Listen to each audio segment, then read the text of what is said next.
Welcome back to Esoterica. I feel strange because I've taken the past couple of weeks off, whatever taking them off means. I've been stacking 3 cords of wood and reading Proclus, so off is a strong term for what I've been doing.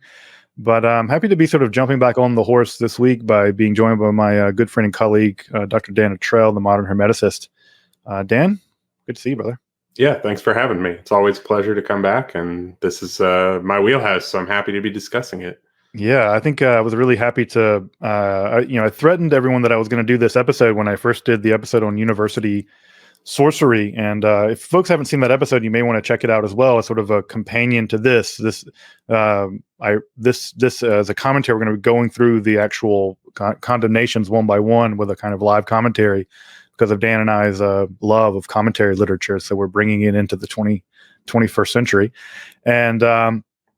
And then getting in sort of some of that stuff. So we're going to be going basically line by line through this and kind of talking about the historical, philosophical, magical context to a lot of these condemnations, because if you've been hanging around Esoterica long enough, that one of the things we always reiterate is that condemnations are always indicators of practice. And so if you get a list of 20 odd condemnations, then you're getting a list of 20 odd things that people were up to, probably. Or derangement. Yeah. Yeah. It's also possible people are just making, things up. But the evidence doesn't bear that out for this. No, right. In this case. No, I think the evidence really strongly indicates that these are really close to the bone condemnations that really do speak to what was going on in the university environment at the time. I guess the first thing that I'd want to comment, and Dan and I have a couple of preliminary comments before we get into these texts, is that one of the things that I want to really stress about this is that people have to forget what you think you know about the University of Paris and medieval Christianity and university life at this time. I think if you have any conception of university life at this time, you're thinking of super pious dudes like Thomas Aquinas, and they're just up there being pious, commenting on Peter Lombard's sentences, and they go home and they regret that they ever existed and they're horrible sinners, and they rinse and repeat wearing their salices and hair shirts. Those people existed, and then everyone else existed beneath them. And those other people are people like the Goliards. These are people who are students, riotous students, killing people, getting into fights, getting their tonsures shaved so they can get around the law, gambling, engaging in sex work with sex workers. I mean, this is a riotous world. So the world of the 13th century university system, at least in Paris, is anything other than tame. And what we're going to see, I think, as we get into this, is that the fact that these guys are practicing black magic is actually just part of a much larger pattern of just how out of controlly wonderful students and professors were in the 13th and 14th centuries. So this condemnation, I think, in many ways is actually a clear glimpse, a window into what student and professor life was like, much more than imagining Duns Scotus and William of Ockham or Thomas Aquinas sitting in front of the room full of all the masters, deducing the nature of substance and spiritual creatures and God. This gives us a glimpse, I think, in a big way about just how complex religious life was and how much of a continuum there was between observant Catholic Christianity and summoning demons to help you pass school. And that represented a continuum of practice, and many people moved on that continuum. And some people were certainly much more closer to Thomas and much closer to the classroom necromancer than people might think. So, Dan, your thoughts? Yeah, and I also wanted to add that what we're going to look at is in a way a kind of dark side cast by the liberal arts, the 7 liberal arts, the trivium and the quadrivium, which are grammar, logic, rhetoric, and then arithmetic, geometry, music, which is the study of proportions, and then astronomy. Because you can't have astrological magic without astronomy. You can't have orations to certain spirits without rhetoric. You can't read without grammar.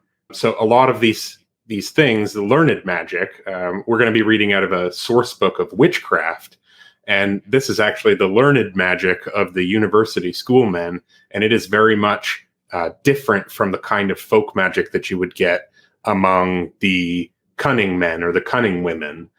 These are people who are following instructions in books, and there is a kind of intertextual approach to this kind of magic as well, because you don't just resort to one text necessarily, but you probably collect a bunch of texts and are aware of different texts. So that's something worth mentioning, is that this is really the backside of higher learning. There were debates starting from the 10th century onward. We get Petrus Alfonsi in the 11th century talking about it, how the seven liberal arts culminate in, perhaps you could say, an eighth, or a totalizing art that encapsulates all of them. And there were debates as to what this was, but one of the theories put forward was that nigromancia, what we would call necromancy, but is really just dealing with spirits, was the highest form of the liberal arts, or it was the summit of the liberal arts. It was the goal of the sage, to use the language of the Picatrix. Really, that's when we're going through this material, we want to think about this. This is not alien to university life or to academic life, that this is very much part and parcel with it. Yep, I agree. And I guess one other thing I would say is that the reason why this is in the source book on witchcraft is that this is one of the texts that does begin the process of linking magic with heresy. Because prior to this, magic was just a bad thing you did. It was a sin among other sins that you could get forgiven for. When the transitions being made here, following the Bernard Guy and other people, Nicholas Emmerich, by this time period, and we're only about 50 years out from the beginning of the witch trials, the link in the mind of inquisitors and jurists and theologians was that what's going on here is that magic isn't only a sin, it's also a heresy. And that link is going to be super important to the witch trials that are really only about 50 years out from this text. So Dan, you ready to jump in? Yeah, let's do it. Let's do it. We didn't talk about this. This is just the introduction. We're not going to read this entire introduction, but basically it's just a sort of a standardized, the university is announcing that we're condemning all this stuff that is going on underneath our nose. And it's all this business of what we would call ritual magic. And sorry if these images aren't the highest resolution, but it is the highest resolution that I could find online. And I tried to blow them up when we're actually going through them piece by piece. I just wanted to mention what our sources are on this slide.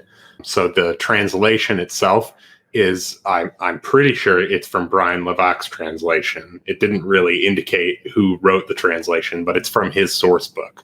So I assume the translations are his own. And then the text itself that we're reading is not from 1398. Right. Contrary to what you would think. I mean, it's the text is dated to 1398, but this printed edition is from 1580 from Jean Baudin. Yep. It's also worth noting, just as we pass through this, is that one of the earliest people to actually comment on this text was Jean Causon, and Weyer? No. So Weyer also, he's the latest. The very end of De Prestiigis is just this text. He's just commenting on this text. But I was thinking of Jean Causon because he's interesting, because he wrote in 1402 wrote an extended version of this text where he condemned magic. But also, people should also know that he was a writer on mystical theology, and he was one of the first university-level professors of theology to openly recognize Joan of Arc as being actually inspired by God. So, again, notice this is complicated. We have a condemnation of sorcery on the one hand, a same person writing a book on mystical theology, and then the same person acknowledging Joan of Arc as divinely inspired. People are complicated. This is a very complicated world. And so we shouldn't think of these people as just universally bullheaded or something like that. All right. So I guess I'll do the first one, and then we'll just go back and forth, Dan, if that's okay with you. Sure thing. All right. The first article is this: that to seek intimacy, friendship, and help from demons by means of magical arts, harmful magical acts, or forbidden invocations is not idolatry. This is an error. Get used to that line. Because the demon is judged to be an undaunted and implacable adversary of God and man. He is incapable of ever receiving any truly divine honor or dominion by participation or by suitability, like other rational creatures that have not been condemned. Nor is God adored in these demons in a sign instituted at his pleasure, nor as images and shrines. I think the big thing that's going on in this one that really jumps out to me is that the error, that the overarching error in this text is the idea that one should not give honor and dignity to demonic beings in the same way that one does to God. And therefore, the heresy that I think really overarchingly is condemned in this text is basically a species of idolatry. And therefore, participating, and that's a deadly sin, of course, and by participating in that is what makes one a heretic. A one-off practice could be thought of as sinful, but enduring in this practice is what commits one to a kind of heretical worldview, because you're paying honor to God in a way that, or you're paying honor to demonic beings, spiritual creatures, in a way that's only worthy to God. And of course, it's even worse to say that because these demons are the undaunted and implacable adversary of both God and man. But I think that that's what part of, in many ways, all of the other commentaries are in some sense a commentary to this first article. Yeah, and there's also this issue that demons are thought of as liars and deceivers, and they are trying to lead you astray by bringing honor to themselves and to get people to worship them instead of the highest God. And so what this is a violation fundamentally of the first commandment, right? Which God forbids idolatry. He forbids anybody to put other gods before him. So the word idolatry itself comes from the Greek word eidolon, which is image, and the word for worship. So it's the worship of images. And we'll see later on in subsequent points is that a lot of these demons are conjured into images. This goes way back to antiquity, and these schoolmen were no strangers to that kind of literature, such as I write here, Augustine's City of God, Book 9, is really all about the demons and how, in Augustine's mind, all of the gods of the pagans, since they are not gods because there is only one God, well, they exist. They are in the mind or in the noetic space, so they must be demons. And it is the deceitful nature of a demon to try and seduce you away from the worship of the one God and to set up worship for themselves. So this is really, we need to keep Augustine, and I'm pretty sure City of God was the most read book during this time, most published, more than Aristotle, more than the Bible. People read City of God. And so I would suggest people to get full context for this afterwards, either go read it. I actually have a reading of this Book 9 of City of God on my channel that you can check out. And it's indispensable context for this. Yeah, and also you can't worship God by engaging with these creatures. Like there's an idea in some magical literature that by subjugating them, you're showing that God is in fact in control because you're using divine names to subjugate them. Yeah, and this is saying no, you can't. And we'll see subsequent things like that where it says no, you can't do the wrong thing for the right reason. There's also an idea from Augustine that's really important that we need to capture here. And it's an idea that he takes from Neoplatonism, but obviously Neoplatonism would not think up these kinds of prohibitions. And it's the idea that there is a highest good, and to choose a good that is not the highest good is a deficiency of the will. It's actually, it's evil to not choose the highest good. So it's not to say that all the demons necessarily are, these kind of satanic, Dungeons and Dragons like lords of hell who are trying to seduce you. It's just that they are not manifestations or aspects of the highest good.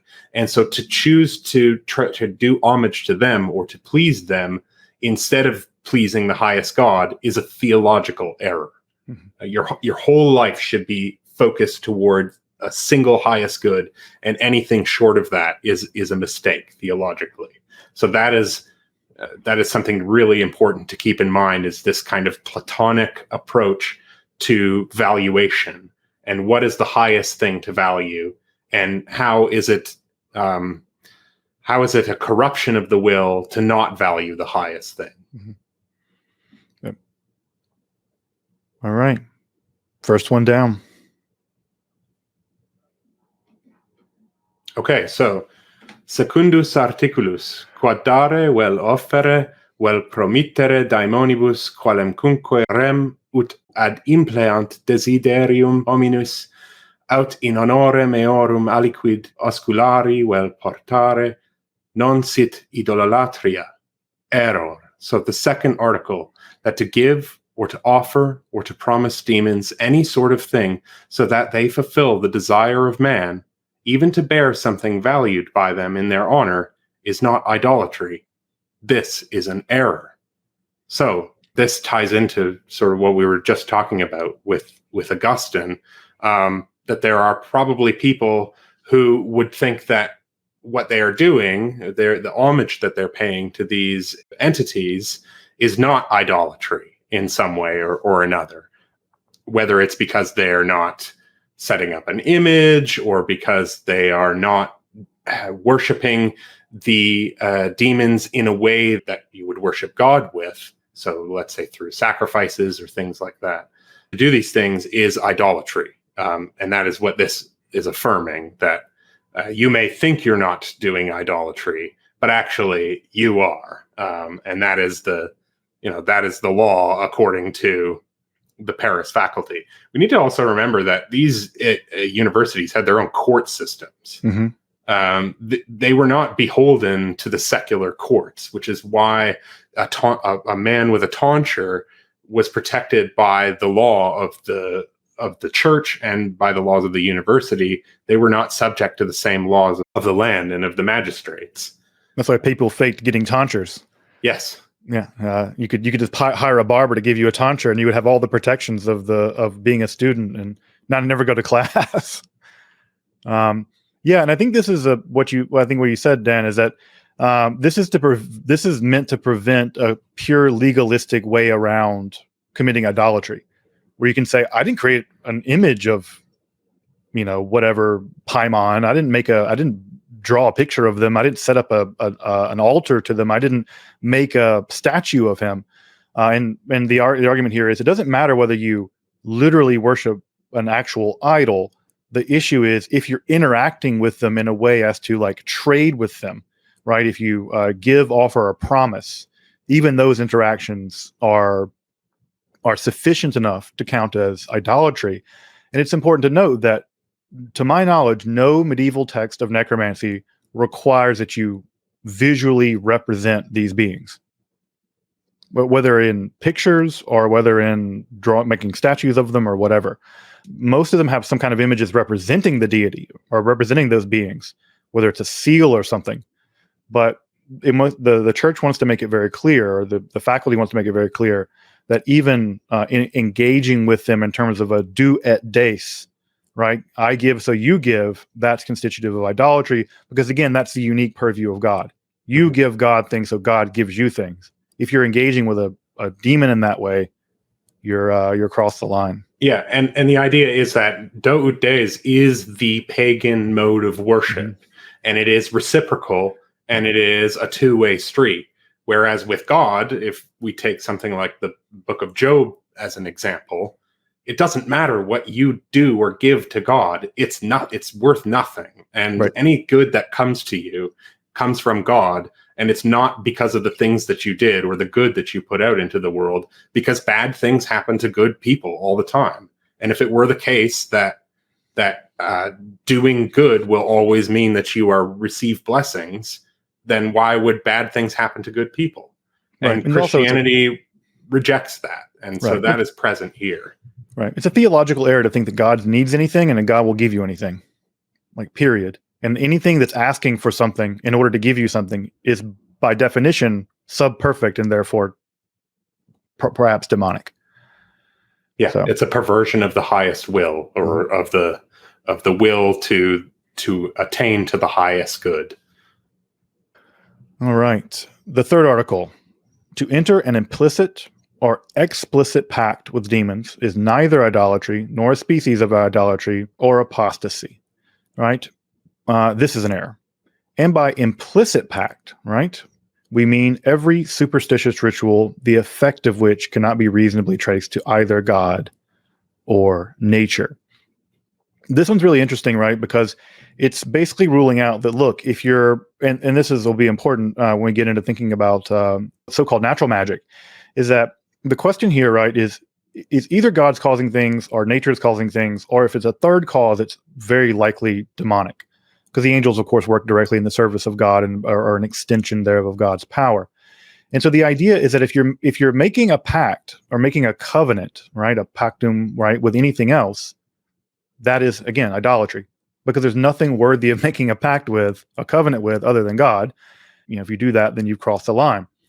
The way around this, of course, would be someone like Roger Bacon, right, where they're simply saying, no, we're just manipulating occult forces.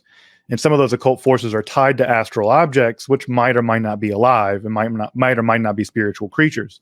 And so you can see in this one, again, so much of the Middle Ages, at least along the fringes of this, is them trying to really push the boundary of what is constitutive of things like astral necromancy.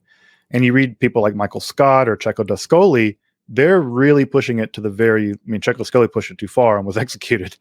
But they're really saying, look, these are just natural forces that exist. They might or might not be intelligences. They probably are intelligences. And manipulating them to get what we want is no different than manipulating a magnet to make it do something. And the church is simply saying, no, there's actually a line here to be crossed, and that line is pact making.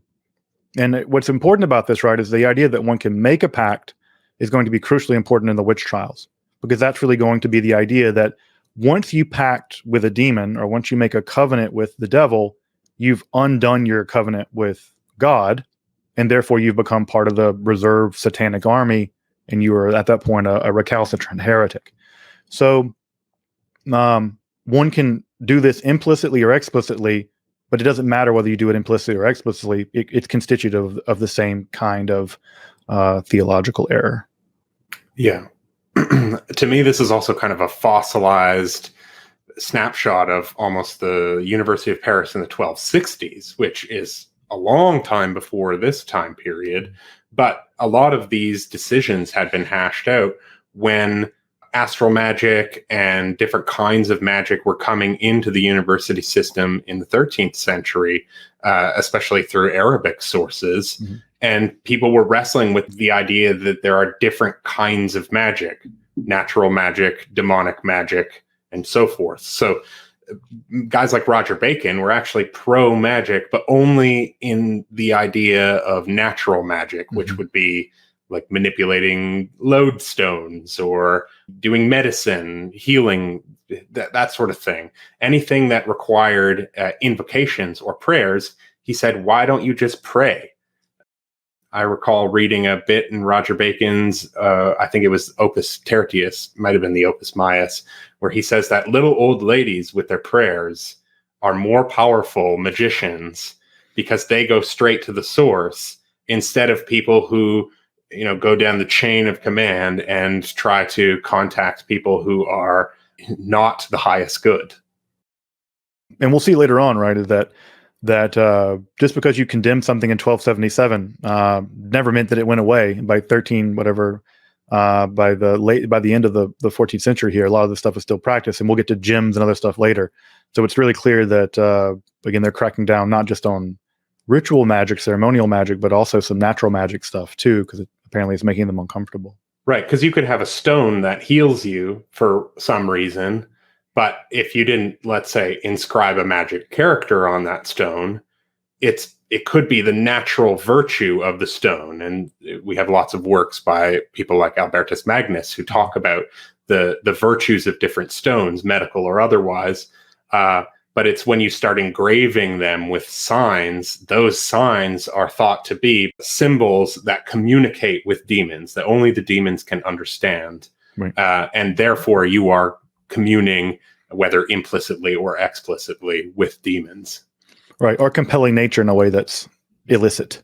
Yes, because in their conception of nature, every object, everything has a spirit governing it and can be communicated with through these kinds of means.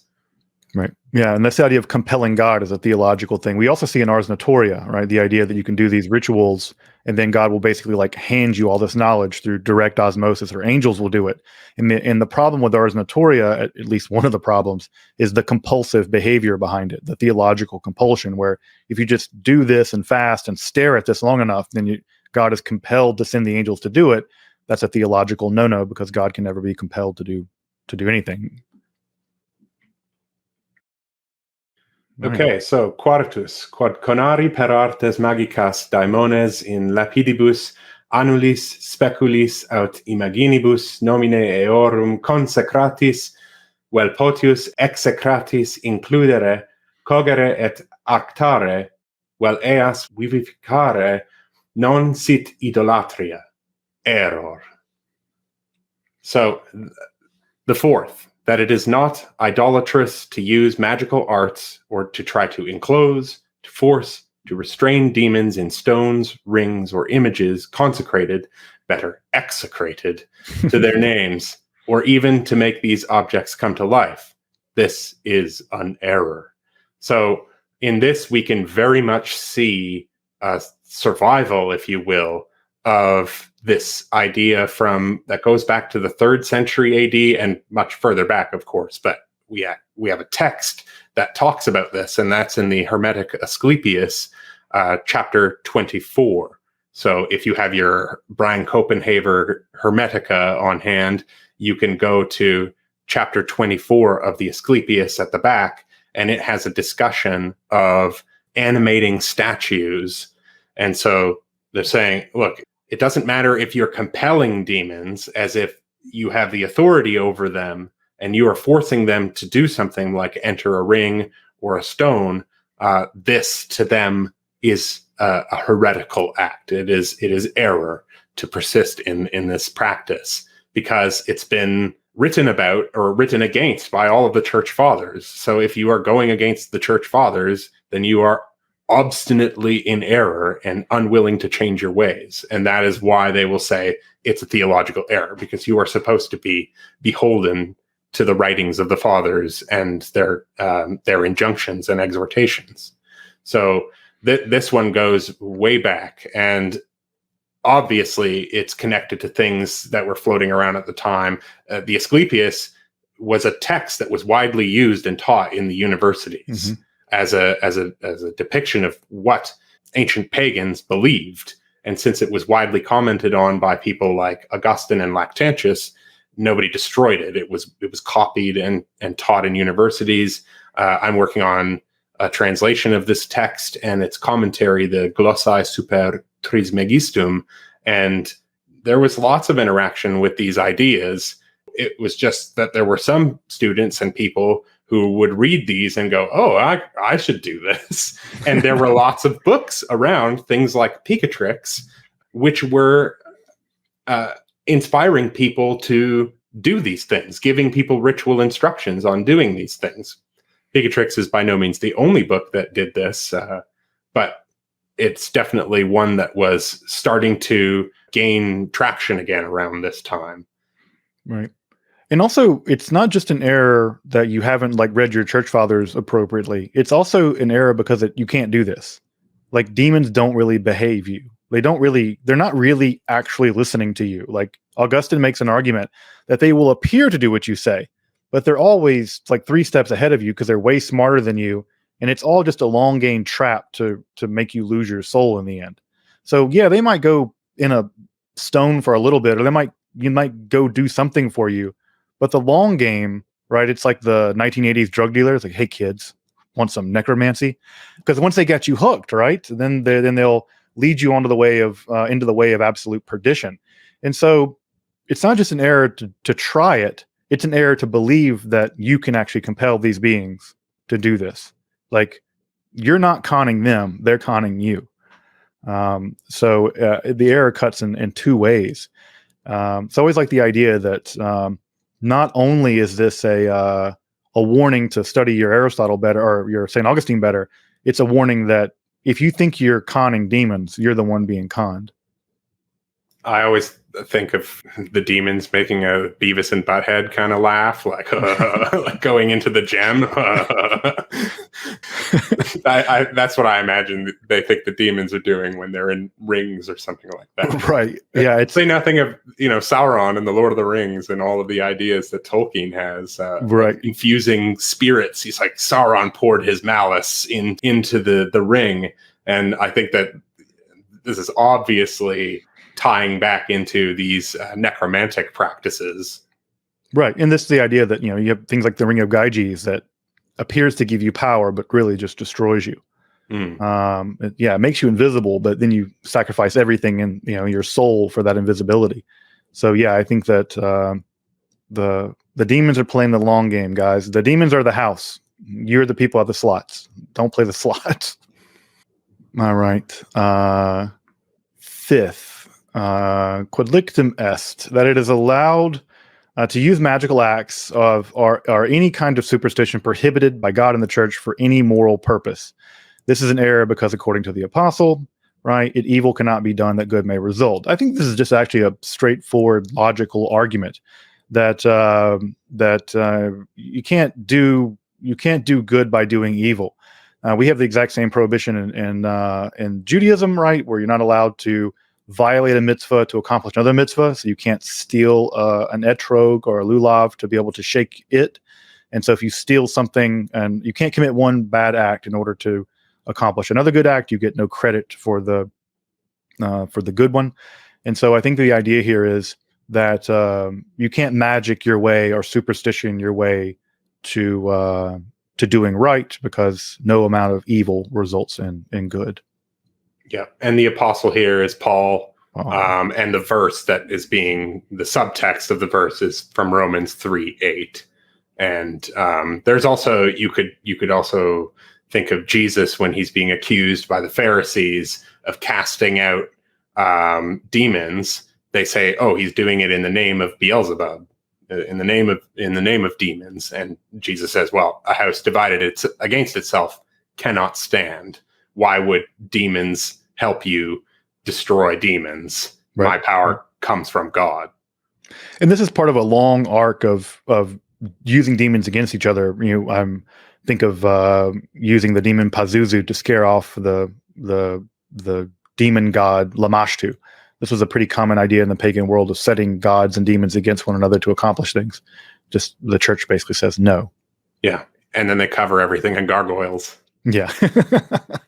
Yeah, like gargoyles and grotesques, you have to be careful about, because, the thing, right, was that, or at least the superstition I've heard, is that if you make the gargoyles do something like become downspouts, then they're not actually apotreic. They're not functioning as apotreic magic, and therefore it is not using demons to scare off other demons, or jack-o'-lanterns or something like that. So I've heard that putting a candle in the jack-o'-lantern makes it into a lantern, thus making it not an actual talisman. Ditto with gargoyles and grotesques.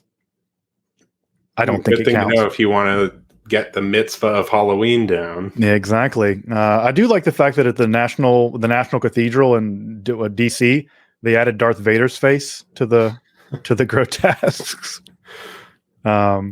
That's great. Any more on this one? You going to move to the next one? I think we're good on this one. No, it's fairly straightforward. Yep. Okay, so Sextus, quod licitum sit aut etiam permittendum maleficiis repellere. Error. So the sixth, that it is allowed and even to be permitted to repel maleficia, or harmful magic, by other maleficia, harmful magic. This is an error. You can't poison a witch. Although perhaps poison, the beneficia approach is a bit of a narrow approach to this word maleficia. If the translator just leaves it untranslated, which I think is an error, but it's because it's difficult to unpack how much is packed into this term. My practice would be just to translate it as sorcery or something like that, and then leave maleficia in brackets for people to say, like, look, this is a really loaded word, and our English word for it is quite limited. Yeah, and it's also a word in transition, right? Maleficia at this time would mean one thing 100 years before this text. It would mean a completely different thing 100 years after it, because it would be associated exclusively with so-called like witchcraft. Yeah, it would go from harmful magic to witchcraft, as right. in like consorting with the devil in a satanic conspiracy. Right. And what's happening is it's in that transitional phase. I think that's why Levak's leaving it there, because he's wanting to try to, I guess he's thinking of trying to really show that it's a technical word in transition, but yeah, it makes sense with all the other works about Maleficia in the source book. Right. And I think it just needs a good footnote as opposed to leaving it in Latin, but whatever. I think that was in many ways the 6th and the 5th are basically logically complementary. They're in some ways the same kind of condemnation, I think. Yeah, don't fight fire with fire. Right. Unless Maleficia really is in Proposition 6 really is operating as a technical term. It's already transitioned and therefore that what was the previous one? Magical acts and superstition. Oh, that you evil cannot be done, that good may result from it. Right. Yeah, this is kind of a logical corollary of the other one, I guess. Yep. All right. So the 7th, Septimus, quod aliquis cum aliquo possit dispensare in quocunque casu ut talibus licite utatur error. So the 7th, that someone can dispense with something in a particular situation in order to use such arts licitly. This is an error. This one's I weird. don't know what this one's getting at exactly. Yeah. The Latin is kind of vague as well. I mean, what is possit dispensare? Able to dispense with, but I think this must have to do with Kukukazum. Yeah. It must have to do with like doing maybe like doing things in specific locales, like crossroads or something. Yeah, maybe. Like burying things at crossroads was a certain kind of way. It was like a way of working with demons in a way that you didn't have to worship them. You would bury things at crossroads to get stuff. But I'm trying to think of magical manuals that I know in which you would dispense with something in a particular situation, but yeah, this one is a bit of a mystery to me. Yeah, I can't think of. It's funny seeing this word error over and over. I keep thinking of you ever play Legend of Zelda Part 2 where the guy says I am error? What's Legend of Zelda Part 2? Like the Nintendo one? Oh, he's like a shopkeeper and he just says I am error, and it's just a misspelling from the Japanese. But that's all he says. I am error. I think it's supposed to be I am Errol, but it got translated as I am error. I like how it's just wrong. No, right. It's much better in Latin. There's an implied id est, or maybe just est, so it is an error. But I do like the concision of the Latin and how it's like a big red stop sign. Right. It is nice in the Latin. You don't have to actually do much more than just say error. Okay, all right. So, octavus, or 8. So, quod artes magicae et similes superstitiones et earum observationes sint ab ecclesia irrationabiliter prohibitae. Error. So, the 8th, the magical arts, similar superstitions, and their practice are unreasonably prohibited by the church. I love this one. This is an error. So, yeah, the idea that the church is somehow wrong about this, or that they haven't thought it through, or that it is a lack of reason, which in this context means something like restraint. Mm-hmm. Reason has a sense of holding you back from doing animalistic deeds or brutish things.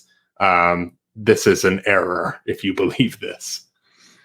It's funny. This one seemed like the first one, which I don't know about you, Dan, but this clearly makes it seem like that students or someone was making arguments that this wasn't fair, or it was an overreach on the part of the church. Which tells me again that someone was making an argument that you're not being reasonable here, guys. We should be able to summon demons and get stuff. Why not? And the church is like, no, like we have good reasons for this. To me, again, this sort of tells me that the church was getting kickback, or at least the Paris faculty was, and that no, they had to actually establish, no, we are being reasonable about this. And you could find verses that would, verses in the Bible, let's say, that could back up your argument that Jesus gives us the power over demons, so why not use that power to fight demons or to compel them to do things or to act or whatnot? Right. Because it's very clearly in Scripture that Christians are given power over the demonic world. But then this would fly in the face of all the patristic writings and the writings that say, like, look, no, you're being deceived if you think that you're making pacts with, and there's a difference between exorcism and calling down spirits into images or talismans or rings. And that is illicit, right? I mean, and most of the guys who are practicing a bunch of this stuff, people forget, we think of exorcism as being sort of like the Green Berets of the church or whatever, but exorcism was a really low down, you could be in the really low orders and really be a relatively novice priest and still be allowed to do exorcisms. Exorcisms were much lower down the pecking order in terms of your ability to do them than doing mass, right? Like doing the mass, he really had to get pretty high up there in order to publicly officiate mass. But anyone with even the sort of most rudimentary acceptance into the lower orders could do exorcisms. And I strongly suspect, and Kiekefer has made this argument, and I think he's right, that stratum of the clerical layer is really where our clerical necromancers are, or in that relatively low level of semi-professional necromancer or semi-professional exorcists. And I imagine that misconception derives from the movie The Exorcist, because the low priest can't do the exorcism, and they got to keep calling up to higher and higher level priests to come and do the exorcism. Which is a total shift from the way it was in the Middle Ages. I think that is true now. I think it is difficult to get an exorcism, but I think that's a totally post-Vatican I, Vatican II. Yeah, because they were probably like strangling mentally ill people and harming people who were not possessed by demons or not declared to be possessed by demons, but were simply ill in some way. Right. And so the church said, no, we got to put an end to this. We can't have people thinking that, everybody with mental illness is demonically possessed, because this is going to make us look bad. So we need to have people verify and have their verifications verified and have a whole paper trail on why we believe this person is possessed by a demon. Right. Because you've got people, I mean, even through the 20th century, the famous case of, I think, Anneliese Meyer in Germany, she died during a months-long exorcism, starved herself to death, or was starved to death by, I would say, homicidally irresponsible priests. So, but again, I think this is the argument, right? I think that in the same way that you could tame a wild animal to make the wild animal do what you wanted, I think that these guys would say, look, if we can throw the demons out, why not put them to work? Make them find us buried treasure or something. I don't know. But no, the church says, no, we have good reason for this. Stop. Quit asking. All right. Nonus, the ninth, that the magical arts and maleficia lead God to compellere demons to obey his invocations. This is an error. And again, I think that's right, that the idea that you can make God compel demons to do stuff for you. No, you can't make God do anything. God is totally aloof, and no amount of chanting a bunch of stuff in Latin is going to make God make a bunch of demons do stuff for you. I mean, that seems completely, straightforwardly within the realm of tons and tons of doctrine that would have been well established. Even some Neoplatonic doctrine, you can't compel the one to do anything. It's just not the way the thing works. So, magical arts and maleficia cannot compel God. Yeah, maybe it's not fair to the Solomonic and Goetic magicians to say that they are doing this, because they are often appealing to God to do such a thing and not forcing him to do such a thing. There would be a distinction made between those two things. Right. But clearly there were people who thought that you could compel God to act in such and such a way. Yeah, it does. I don't know how you would read that. the induct, right? You can induct God. Yeah, led into, like it's from ducere, which is a leading verb, and then inducere is to lead him in to do something like that. Right. Which is somehow even You could say more induce, wrong. but induce, but yeah, some of the idea that you can, again, like kind of like game genie God to get stuff. Like that is an ancient reference. Yeah, this is just as ancient as as this text. Only several years later. You have to blow in your game genie, both sides. You can't just put in random codes because it'll glitch the game all up. Like, no, you have to put the right codes in, the right demonic signatures. That's the way I see so much of this stuff. It's just filtered through my like childhood in the 80s. I'm like, oh yeah, the Chaba Demosha is just a game genie for reality. Like, all right. Okay, so Decimus, the 10th. Quod thurificationes et suffumigationes, quae fiunt in talium artium et maleficiorum exercitio, sint ad honorem Dei et ei placeant, error et blasphemia, quoniam Deus alias non veniret vel prohiberet. So that the offering of incense, of thurifications, and smoke, suffumigations, performed in the exercise of such arts and maleficia, is in God's honor and pleases him. This is an error and a blasphemy, since God would not otherwise punish or prohibit it. So the idea here is that God is not pleased by, God already is all things, if you will, to use the Asclepius language. So why does he need things like incense or smoke or these kinds of sacrifices? He doesn't. He just wants your gratitude. And so the idea is that using these kinds of incenses like sandalwood or olibanum, or there's all kinds of things that you can burn, flowers, plants, saps, mastic gums, these kinds of incenses, whether you put them in a thurible, which is thurificationes, when you're going around and shaking your thurible and you've got smoke billowing out of it, or suffumigations, which is often when you set the fire or the burning material in a censer or something and have it blow smoke on an image or on a talisman. These are the generic ways of doing magic in this time period, and this is not in God's honor. They would argue that the demons want you to do this because demons are pleased by these scents. First of all, they're pleased by the scent of these sacrifices and attracted to them, and they are also pleased by the proportions in which the various substances that are burnt are mixed. Because Augustine, in again this section of the City of God, Book 9, talks about how the demons are pleased by these varying proportions. So if you are doing this for the honor of God, well, error. It's not only an error, but it is also a blasphemy. Idolatry and superstition is not just believing in things that are not true, but it's worshiping God in a way that he didn't ask you to do it. And so these are the ways that the pagan gods were worshipped. And so the God of Christianity doesn't want to receive these kinds of sacrifices. A lot of Christians were killed in the early centuries because they refused to give a pinch of incense to Caesar or to the divine mind of Caesar. And this was often persecuted. And so the idea is why would you do that? A lot of people died refusing to do this activity, and here you are saying that God will be pleased by it. So that is why it is here forbidden and blasphemous. And I think also what adds to the blasphemous character of it is sort of a mockery of the mass, right? That the mass uses suffumigation and other kinds of burning of incenses as part of its pageantry and in a correct way of worshiping God.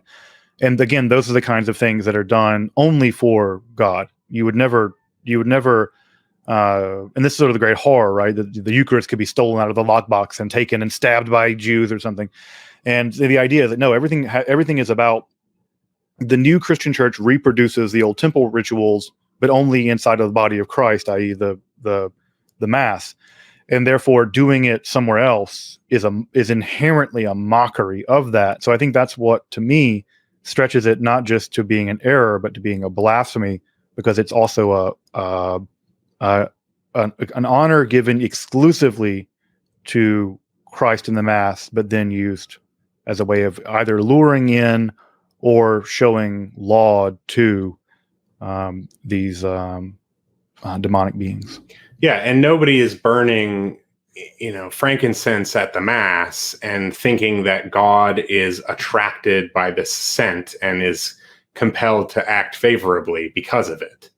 And that's really the difference between the incense offered up at a Mass and the incense that's given up in a ritual in, let's say, the Picatrix, where the planetary spirits require these substances to act through. And you are essentially, I don't know, like a Cenobite or something. When you twist the box in the right way and then the Cenobites come, it's this idea that when you get the right proportions and mixtures and weights of these various substances that are pleasing to these entities, that they will come through. That is not what's going on in the Mass. Right. Although it is interesting in the Hebrew Bible, right? God does love the smell of the offerings, yes. Right? It's like a barbecue, right? God loves the smell of a good barbecue. And it's also interesting too that in some of the more obscure legal codes, at least in Judaism, one is allowed to use incense to make shadim, like demons, comfortable. This is a clear difference between rabbinical law and canon law, where these beings, while malevolent, can be engaged with, can't be worshipped, but they can be engaged with, and that making them comfortable with certain kinds of incense is actually allowed in some of the more obscure sections of a Jewish legal text, which no one ever talks about for obvious reasons. Now, is that to appease them, to make them like rage less, or is it to drive them out, or is it like, what does it mean to calm them? Or yeah, so it's not to drive them out, because that's typically sulfur that you use in those exorcistic rituals, and that's pretty common back all the way to PGM. Yeah, it's in the Odyssey where Odysseus wants to clear his house from all the suitors and all of the bad mojo that they brought, so he burns sulfur. Sulfur, yeah. If you've ever smelled burned sulfur, it'll run you out too. But yeah, I think it has to do with the idea that you're inviting these beings into your proximity, and you have a duty to make them comfortable. They're guests, and they're dangerous guests, but they're guests. I always think of the way that Judaism thinks about dealing with shadim as sort of the way that you might deal with a mobster. That you don't deal with mobsters normally, because that's a bad idea, but you might need to. And so, you make them a nice kugel, and you feed them spaghetti or whatever the custom of the mobsters are that you're dealing with. And these are just sort of spiritual mobsters. And therefore, you have some tea. Like, here's some nice incense. Right. And it's like the rules of Xenia apply either way. Part of Xenia is practice, because you don't know if the person that you're hosting is a god or not. Right. Yeah. And ditto. So we have the same idea. Kind of similar. Yeah. We have the idea that you should invite random people over to your sukkah, because they could be, these ushpizim could be angels in the same way they were for Abraham, right? Abraham didn't know those guys that showed up were angels. Mm-hmm. So, again, this is an interesting place where canon law and halakha, Jewish law, are very different vis-a-vis interacting with these kinds of beings. The 11th, that to use such and do so is not to sacrifice or to make immolations to demons, and therefore it is not damnable idolatry. This is an error. So the such is referring back to the previous, the Purificaciones and Fumigations. Right. And so this, it says, right, that by burning something or by burning incense, you are in fact engaging in sacrifices, and making sacrifices to demons is equivalent of sort of worshiping them Hebrew Bible style, Old Testament style, and that is damnable. Yeah. Damnabilitore dilatare, like damnable idolatry. Yeah, and the idea here being that you don't need to kill an animal to make a sacrifice. An immolation is like when you burn an animal. Right. And this is saying, smoke of plants and this sort of thing. Just because you're not killing an animal doesn't mean you ain't making a sacrifice. Right. And it's interesting that that's already beyond the pale, even though we know that Picatrix and everything else were requiring animal sacrifices, and surely people were doing it. People are doing it today. Yeah, exactly. And so it's funny that this text is relatively tame when it comes to, the most kind of radical sacrifice you can imagine is burning some incense, when God knows what people were up to. And people are mentioning the fish liver from the Book of Tobit in the comments, which is just one of my favorites. The Book of Tobit is so great. I just love the story of running Asmodeus out with the fish liver from the and Raphael, and it's hanging out with the angel Raphael. I love that. Fish liver, eh? It's like, so what if you get like cod liver oil? Do you repel Asmodeus every time you take it? I don't know. I think you may have to burn it on a censer. That would smell terrible. Yeah, I think let's try it and see if we run Asmodeus out. All right,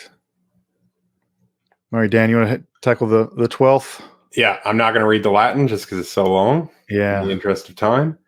Okay, the 12th, that sacred words and certain kinds of devout prayers and fasts and cleansings and bodily self-control in boys and others, and the celebration of Mass and other types of good works, which are all performed in order to do these arts, that these good works exculpate the evil in the arts and do not rather indict it.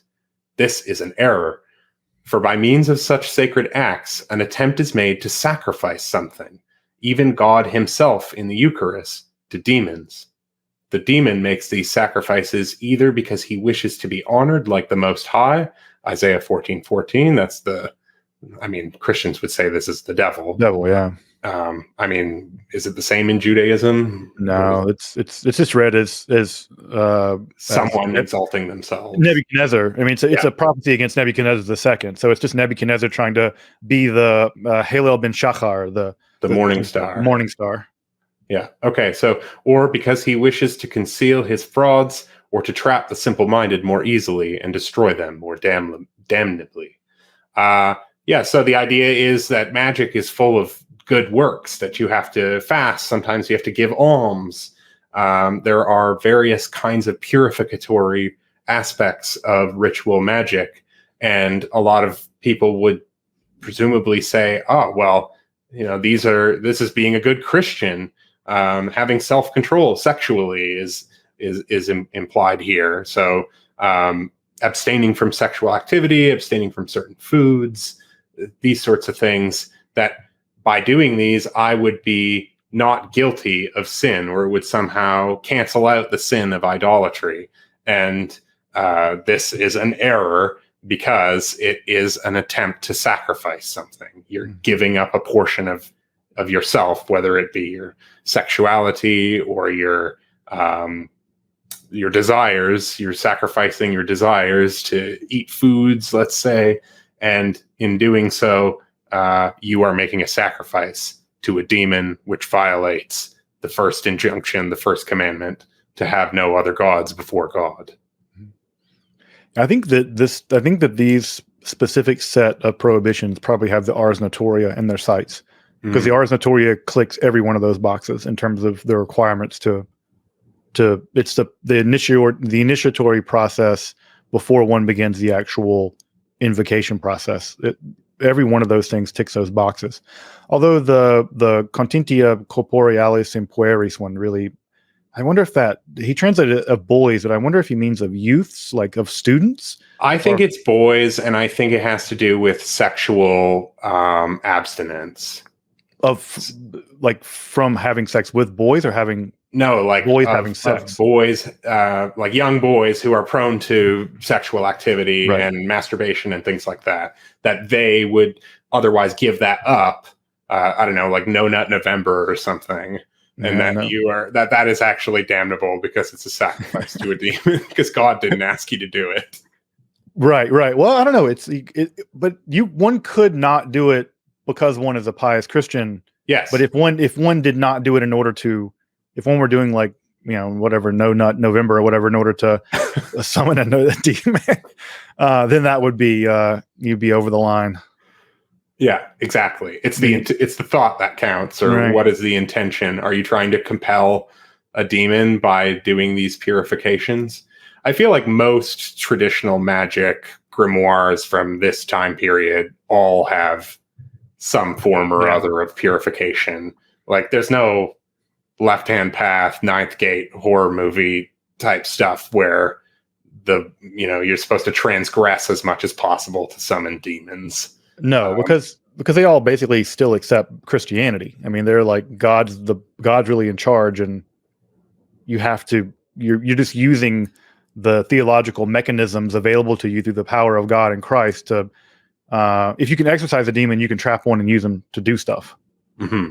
It's a super Christian logic. That's why the interest in medieval Goetic and Solomonic texts just boggles my mind in a lot of ways, because I'm like, I can't imagine anyone wanting to be this Christian. What's unbelievable to me is not that you can summon demons. What's unbelievable is that anyone would want to be this pious. Yeah, I mean, I think of some of the Abramelin purifications and how long and arduous it is. Although in the original manuscripts, it's not nearly as long as the Mathers one. He like version doubles the length of time, and the original manuscripts make it so that you can leave and go do work, and it's much less rigorous. They really kicked the rigor up for those Victorians. The Tories needed to really atone for their self-flagellate. Yeah. You evil Tories, you have to go lock yourself in a mansion somewhere. All right. Okay, I think we have time for a couple more. That'll get us to about halfway, I think, if we do up to 24. Yeah. Up to 14. All right. The 13th. That by such arts the holy prophets and other saints had the power of their prophecies and perform miracles or expel demons. This is an error and a blasphemy.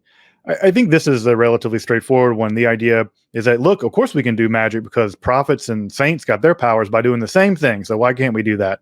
And of course the church is going to say, no, they didn't. Like, what are you talking about? The prophets dealt directly with God. That's what prophet means literally. They're speaking on behalf of God, acting on behalf of God.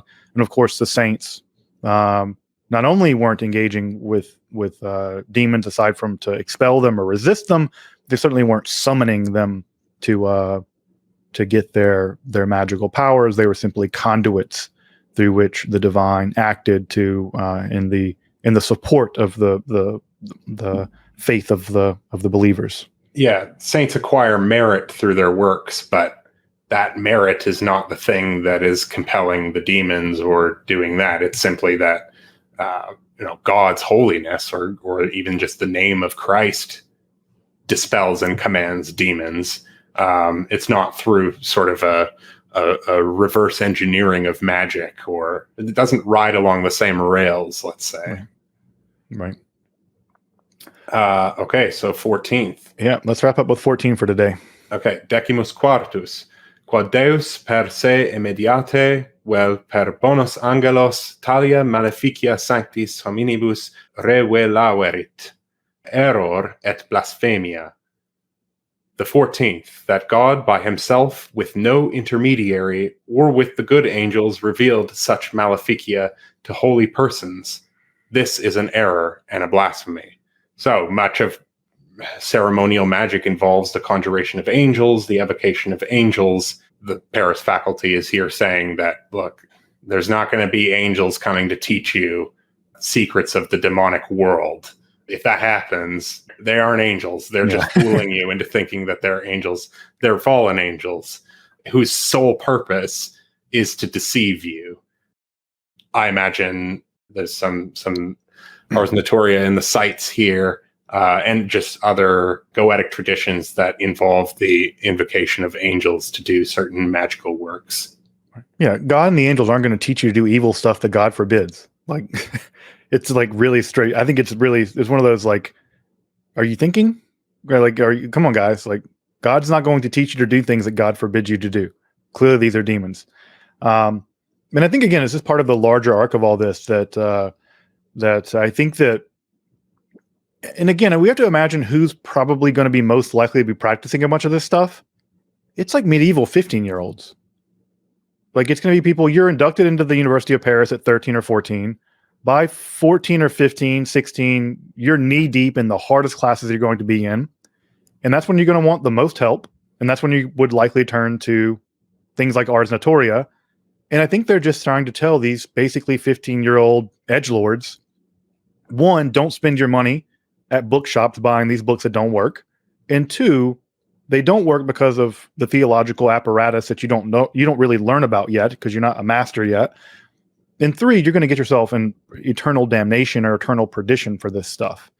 So again, I think that at some level, we have to imagine the audience for this. And I think the audience for this is edgy medieval teens. Yeah, it's teens. I mean, it was a younger society by and large. And it's worth mentioning that people often didn't even go past 2 years. Not everybody graduated. Not everybody got the degree or moved on. A lot of people just went to school. They learned what they could. They got a handle for it. And then they go, okay, I think I get it. And then they dropped out. And actually, there's a lot of people who do that now today. I don't know if the people who drop out necessarily get the most out of it, but there are some people who wanted a practical approach, or they had certain skills that they wanted to develop, especially literacy, right, and various clerical skills, or build certain connections. And then they said, okay, I don't need to keep going in this to move on to the highest levels. And they would just, I don't even know if you would call it dropping out. They would just leave and carry on with their lives. And then the people who are really trying to get up to the next level and get their degrees, these are probably the types of people who would be willing to do the Ars Notoria type magic, where you stare or inspect at sigils and they will reveal to you the fullness of the knowledge that will be learned in the 7 liberal arts. But, you know, some of the operations are more difficult than just studying. So it's always perplexing that people would resort to some of these rituals when just sitting down and studying would yield better results. I mean, it does promise you you would get 7 years of knowledge in 4 months, basically. So that's quite a good game if you could play it. I don't know if, it seems like it would be a hard 4 months for sure, but yeah, and also people have to remember by 1398 or so, we're also seeing the rise of people who are getting an education at the University of Paris, not to become priests, but to become secular people. They're there to become clerks, just to work in the chancellery office at City Hall. And so, I think that a lot of people, those are the kinds of people that desperately want to skip out as quickly as possible so they can get a job, rubber stamping building codes and stuff. And again, we forget those people existed, they were real estate agents in Paris in 1398 who made charter writers and things like that. Yeah, charter writers. Nicolas Flamel is a classic example.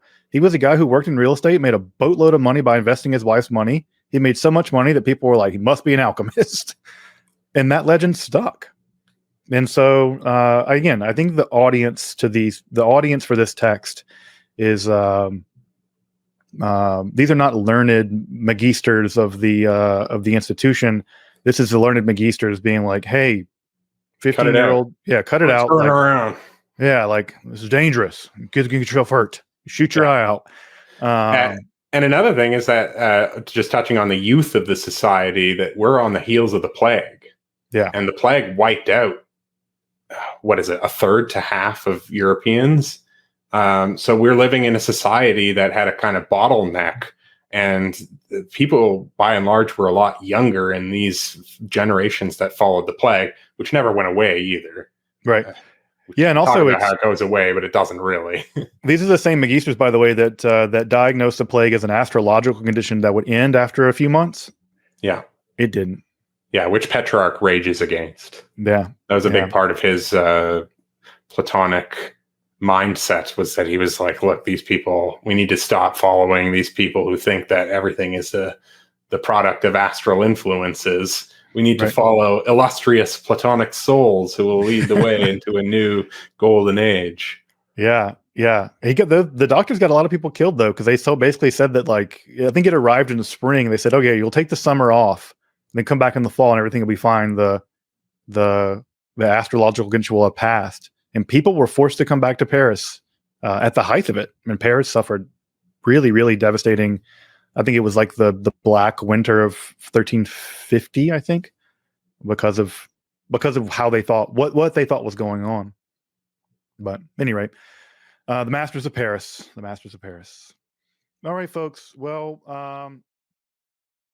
all right, everybody. Welcome back to our Dan Attrell, the Modern Hermeticist, and I's continued commentary on this 14th century condemnation of sorcery from the University of Paris. And again, I think Dan said this in his last comment, but thank you guys for coming and hanging out with us on a random afternoon for us to talk about 14th century legal codes. I guess it's the sorcery part that probably is bringing you out more than the legal code part. If we were reading the Decretum, I'm pretty sure no one would be here. Yeah, or charters or anything like that. But again, if just to say, if folks haven't gone over to the Modern Hermeticist, Dan Attrell's YouTube channel, definitely check it out. Go check it out. Go take a look at his Patreon. Support this guy's work. I can guarantee you that the work we do is not easy.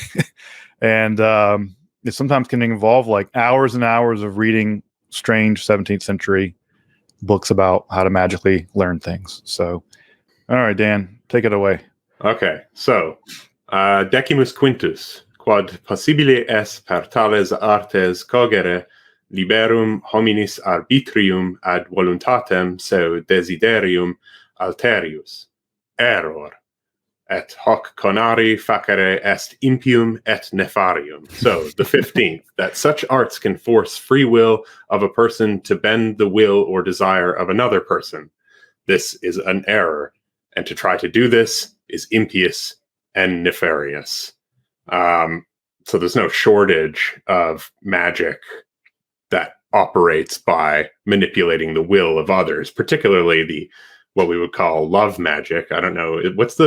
Is there like a modern, more correct term for love magic? I call it erotic binding magic. Okay, erotic binding. It also sounds kind of euphemistic, but yeah. I suppose that will do. Yeah.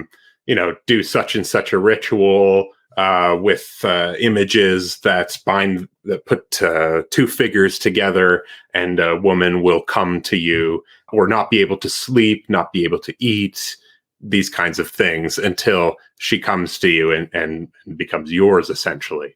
So to me, this is as deplorable today as it was 600 years ago, but that's not the only category of bending the will of people in magic. There's also making people give you money, or making people be favorable towards you, or changing the opinion of a king or a noble towards you. These are common ritual aims. And the idea here is that it's impious and nefarious, because you should not try to manipulate the will of other people. It's just a form of coercion, and coercion is wrong. It's not very complicated. Yeah, and I would say this is obviously this is the one that I totally agree with. The rest of them, I'm not sure I'm on board theologically with or whatever, but the idea of like love magic just seems like the most, I don't know, there's a dreadful kind of thing of basically torturing people into loving you, or deprive or manipulating their will in such a way that they can't not. And when we say love, right, it almost is always having them to have sex with you. It never, it's very rarely. Yeah. So this is very like, I don't know, gross magic, but yeah. And also I think in general, like the idea of taking away someone's free will, this goes right up against Christianity. Christianity really insists on the idea that we have a free will. It's a pretty classic, well, with the exception of the Calvinists. And the idea of the tulip folks in the crowd, with the exception of Calvinism, free will is really, really important, and preserving it's going to be really important. But yeah, it's fundamental to salvation. So you're really you're messing with the mechanism by which salvation is achieved. Yeah, and also I think it gets you into a kind of like weird theological bind where, let's say that fornication is a sin. I'm going to go with that. So let's say that's a sin, and so let's say that you erotically bind someone to come fornicate with you. Well, or is that person responsible for the sin they've committed? and you get all kinds of weird problems where, how does God judge people and things like that. So yeah, no. And even Descartes has to preserve free will, and he does jumps through a lot of hoops to do it. And so that was pretty obvious, I think. I think that's, why you have this little addendum here. Not only is it an error, but it is impious and nefarious. Yep. But it is interesting that I wonder if impium and nefarium, I wonder if those are technical juridical terms. I wonder if you could see that in the decretum or something, if there are specific sins that are impious and nefarious. I don't know. Yeah. I can easily imagine that being a stock phrase. Yeah, impious is, not following the duties that are incumbent upon you, religious duties, and then nefas, which is the word that nefarium comes from, is just not by divine will. Because fas is by divine will, nefas is not by divine will, and so, you're going against the will of God. Right. Is, I think, fundamentally the idea here. Right. Yeah, it's actually contorting someone's will. All right. So don't do love magic. It's evil and cringe.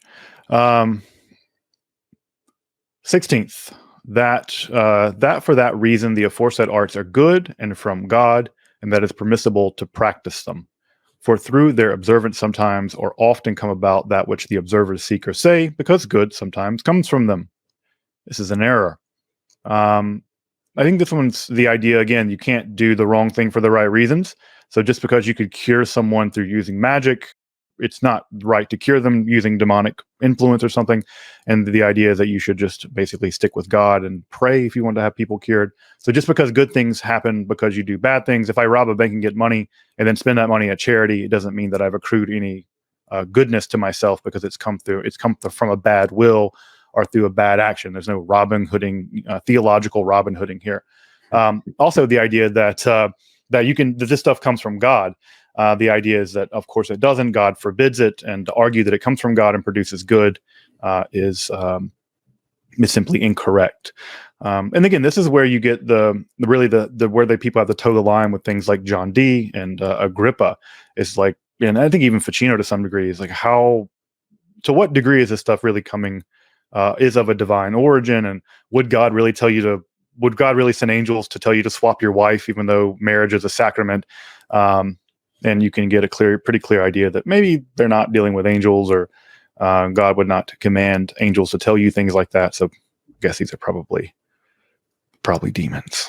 And this is challenging also a commonplace that you find in a lot of magical books, especially in the introduction, where it's almost describing the mechanism by which this magical worldview operates, where they're saying, look, all magic comes from God, and God set up the universe in such a way that you can encounter certain divine beings or spirits or what have you that are subordinate and set over certain things. And so you're never really worshiping demons. I mean, some people do, obviously, but the idea is most people who do this stuff thinking they're being pious do so within the context of you're getting God to make the angels or the demons do such and such a thing, rather than compelling the demons directly. And so that's, I would say you have that, for example, in the Picatrix, where God or Allah, depending on which version you're reading, is in charge, and all of the spirits and all that, they only act through God's permission. And so it's always important to beseech God in your operations. Right. Yeah, I think it gives, again, it's good. From this perspective, it gives a lie to the idea of so-called white magic. That just like, no, that's not a thing. So yeah, they're not going to be on board with any kind of magic. Although again, natural magic, it begins to blur the line about what exactly is going on there. And also, it's just an interesting conversation to be had. If you've ever got the chance to read Giovanni della Porta's Natural Magic, it's a really fascinating text. It really shows you that the line between natural magic and early science, it's just how porous that boundary really was, which is it's a fantastic text if you've never had the chance to read it. Sometimes it sounds straightforwardly like a scientific text, although pre-Baconian, pre-Galilean in some ways. And sometimes it's like, yeah, and here's also how to turn invisible, which is very convenient. All right. All right, 17th. Decimus septimus, quod per tales artes daimones veraciter coguntur, et compelluntur, et non potius ita secogi fingunt ad seducendos homines. Error. So, the 17th, that such arts truly force and compel demons, and not vice versa, that is, that the demons pretend that they are forced to seduce men. This is an error. So this kind of just builds off what we were just talking about, that the idea in many magic texts that were floating around in this time period, and still today, is that the demons are compelled to do things by the authority of God.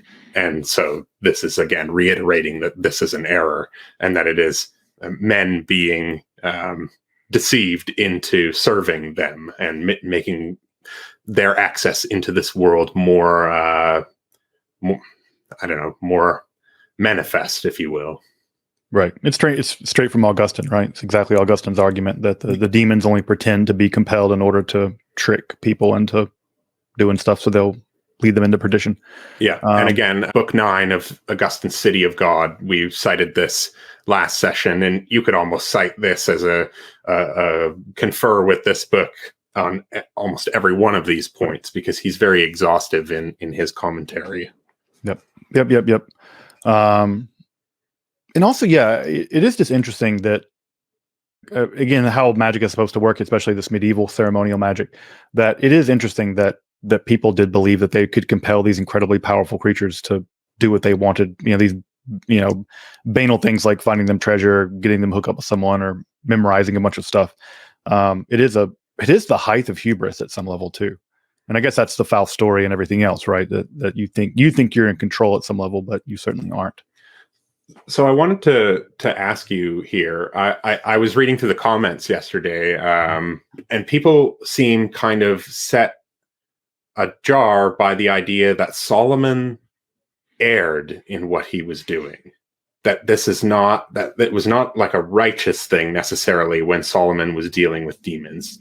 Do you have any thoughts on that? I think that these guys have just said that's just a bunch of made up legends and that didn't happen. Okay. I mean, it's interesting because, the one thing that you do see in the canon law and in the witch hunter manuals, like Malleus, is that they just say, yeah, people say that Solomon did all this stuff and they claim all these books, but Solomon didn't write any of that stuff. All that stuff is just made up nonsense.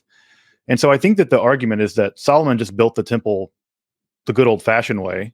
That's, he didn't use a shamir or whatever, or if he did, I guess they didn't know about that. But the idea that he compelled demons and stuff like that, I think people recognized it as apocrypha.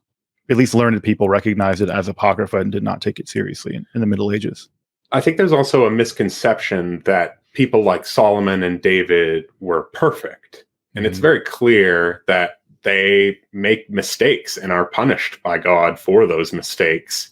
And I think a lot of people ignore that fact. They think they are some sort of divine exemplar that we are to emulate in all things. And I don't see that myself. Oh, for sure. David wasn't allowed to build the temple because of all the bad things he'd done. And the Testament of Solomon itself, right? The very end of it, no one reads that part. It says, and all this stuff led to Solomon being a reprobate idolater.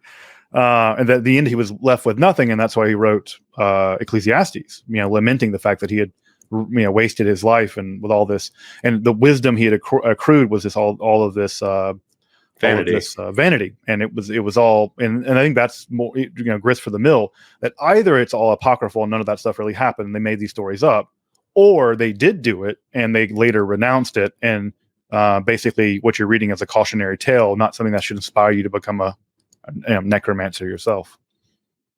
Yeah. So I think that was just worth mentioning, that we needn't necessarily look at Solomon as a divine exemplar for how we ought to act, because I don't think that it was a very popular point of view. No, definitely not. I think he's meant to show that no matter how much wisdom and wealth you accrue, that none of that means anything, and that Solomon wasted his life basically. So, yeah, sad guy. Right. Wrote the best book in the Bible, though. So Oh, Kohelet, Ecclesiastes. Yeah. I think it may be one of the best books ever. Like, I love during the holiday of Sukkot, we traditionally read Ecclesiastes sitting in the sukkah, which is like this sort of little hut that you build. And that's my favorite thing to do during the entire Jewish year is sit in this little hut that barely protects you from the elements and like read the vanity of vanities. I'd love to do my own translation of that book. I have ideas that I'd love to translate it myself because I think it's such a cool book. Mm-hmm. But one day maybe. This Hevel is such a great word in Hebrew. All right. The 18th. This is a longer one. So that such arts and irreligious rites, lots, charms, and conjurings of demons, mockeries, and other malefices in the service of demons never produce any effect. This is also an error, for God does sometime permit such things to happen, as was obvious in the magicians of Pharaoh and several other places, either because the practitioners or the devotees have been given over to reprobate understandings for their bad faith and other terrible sins and deserve to be deceived. So this is an interesting one, and this is going to matter a lot, for instance, when you get to the Malleus Maleficarum, because one of the things that Institor is going to argue is that disbelief in witchcraft is also disbelief in Christianity, because one must believe in the reality of all this stuff, because it is actually not only is it tested in the Bible, for instance, in the Khartoumeh, the sorcerers that Pharaoh had, or the Baladov, the witch at Endor, but also, right, that these things are proof that God does allow people to get sucked into this stuff basically as punishment. And you see that this is interesting that I talked about this in my episode on De Lamiis, where Molitor has to accept that God does allow witches to like cause crop failure. Like, they're not causing it, they're doing things, and demons are actually causing it, or indirectly causing it by, they can see storms coming from far out, and then they can say, oh yeah, if you do this on a certain day, then the hail will ruin their crops. And it just so happens that they confuse correlation and causation. But one of the things that's interesting about Molitor is he says, why does God let people do this? And he says, well, basically to punish them. That if they're already kind of given over to sin, let them dig the hole deeper, and let them get involved with demons and things like that. But it's also interesting. Molitor says, why does God let this happen to good people, like decent people? And the answer there, of course, is that it will strengthen your faith, because if you see a demon ruin your crops, then you know there must be a God. Which I love that as an example. If you see something sufficiently bad done by a demon, then you must believe that there's a God. The kind of the Job moment, I think. But again, I think this argument is that disbelief in this stuff is also sinful. So you have to believe in it, but you're not allowed to do it. And that's the crucial distinction. And of course, right, this is what you get in the Middle Ages all the time with Michael Scott and Cecco d'Ascoli. And these guys are like, yeah, I don't do any of this stuff. I just read a lot about it. I just have all these books to understand what's going on, but I never do any of it. And that's their defense. It's like, hey, it's nothing sinful about reading this stuff. And even Thomas Aquinas and those guys, William of Auvergne, and these guys admit, like, yeah, I've read all these books. I don't do any of it, but I've read them. And then one wonders, wink, wink, nod, nod. Yeah, you can never know. Yeah, you can never know. So another thing to add to this is that, I mean, the people in the 14th century were not hyper literalists like people would become 200 years later, let's say, but they still honored the literal meaning of scripture. Mm-hmm. And if God forbids a thing, why would he forbid a thing that isn't real? Right. If it's mentioned in the Bible, then why would it be mentioned in the Bible if it was not a real thing? So that's an approach that the schoolmen would definitely take, where they would say, look, it would be to violate the literal sense of scripture if we were to say that these things don't exist at all. Right. And this is, I think this is riffing on the prohibition on magic in Deuteronomy, where you get that long list of all the things you're not allowed to do. And in English and Greek, it's relatively clear what those things are, soothsaying and conjuring and blah, blah, blah. I'll just point out that in the Hebrew, it's far from clear what any of those words actually mean. There's no agreement there's no agreement rabbinically what they mean, and there's no agreement cultural linguistically. We don't know what a ma'onin was. We just something to do with clouds, but we know the word there is cloud, and we know that the ma means it's in a verbal form, so it's someone who does cloud something. So it may have been some divination by clouds, but whatever a ma'onin is, or it's like the kapnobatai in Greek, which is the cloud walkers. Yeah, which is a kind of shamanic technique, I suppose. It could have been, yeah, yeah, or the menachesh. Like, what is a menachesh? The word nachash is in there, snake. So they did something with snakes, but it gets translated in English as like soothsayer and clairvoyant, but it doesn't mean any of that. Whatever it means, it doesn't mean that. Yeah. So, but anyway, they're riffing on that. This is where this long list of things is coming from. I'm fairly confident it's from the prohibition there at Deuteronomy. All right, 19. So, decimus nonus, quod boni angeli includantur in lapidibus et consecrent imagines vel vestimenta, aut alia faciant quae in istis artibus continentur, error et blasphemia. So that good angels may be confined within stones, and that they consecrate images or vestments or do other things included in these arts is an error. So now we're not talking only about demons, we're talking about the good angels, who are make a common appearance in magical texts. And in this case, we're talking specifically about drawing them down into talismans or talismanic objects like stones or clothing or things like that. And they are saying that this doesn't happen, that if you are invoking angels into stones, then you are actually just dealing with demons, because God doesn't... there are no instructions in the Bible, let's say, for bringing angels into stones, as far as I know. No, although there are stone objects in the Bible used for divination, like the Urim and Thummim, but that doesn't exist anymore and doesn't work anymore. It's interesting here that we get the first mention of vestments. This is also telling us really clearly we're in ceremonial magic and Solomonic magic specifically, but also in Picatrix too. There's vestments of various kinds that one has to wear, made of all kinds of lion skins and things like that are very elaborate. Which will come up soon, actually. Yep. It's interesting you didn't translate "and blasphemy" here. He just left it at error. Oh, you're right. Yeah, and there's a little mistake there. Yeah, but it's important. If it's blasphemy too.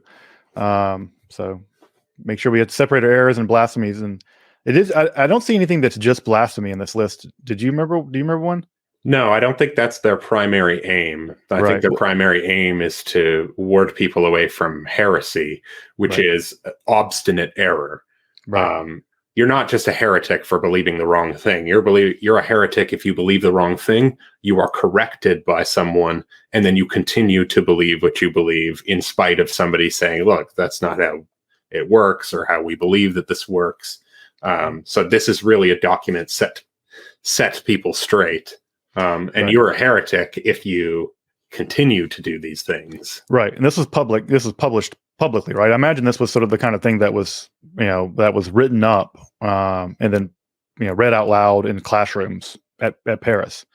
I imagine students were all rounded up and they said, oh yeah, this is the sorcery condemnation we've all been waiting for. And they read this aloud to them, probably, I imagine. Yeah, or posted, like Martin Luther posting his 95 Theses. That was not an uncommon practice to post things up for, maybe not on the door, but on a kind of bulletin board for everybody to read things that are posted. Right. And challenge people to debates and stuff. Like to put up contrary positions and challenge people to debates. And I guess also may be the case that logically all blasphemies are also errors, but I'm not sure logically they may correlate. I'll let you take this one because this one has a mistake in mistake. Yeah. So all right. So the Latin is vicesimus, quod sanguis pupae vel hoedi vel alterius animalis vel pergamenum virgineum vel corium leonis et similia habeant efficaciam ad cogendos vel repellendos daimones ministerio huius modi artium.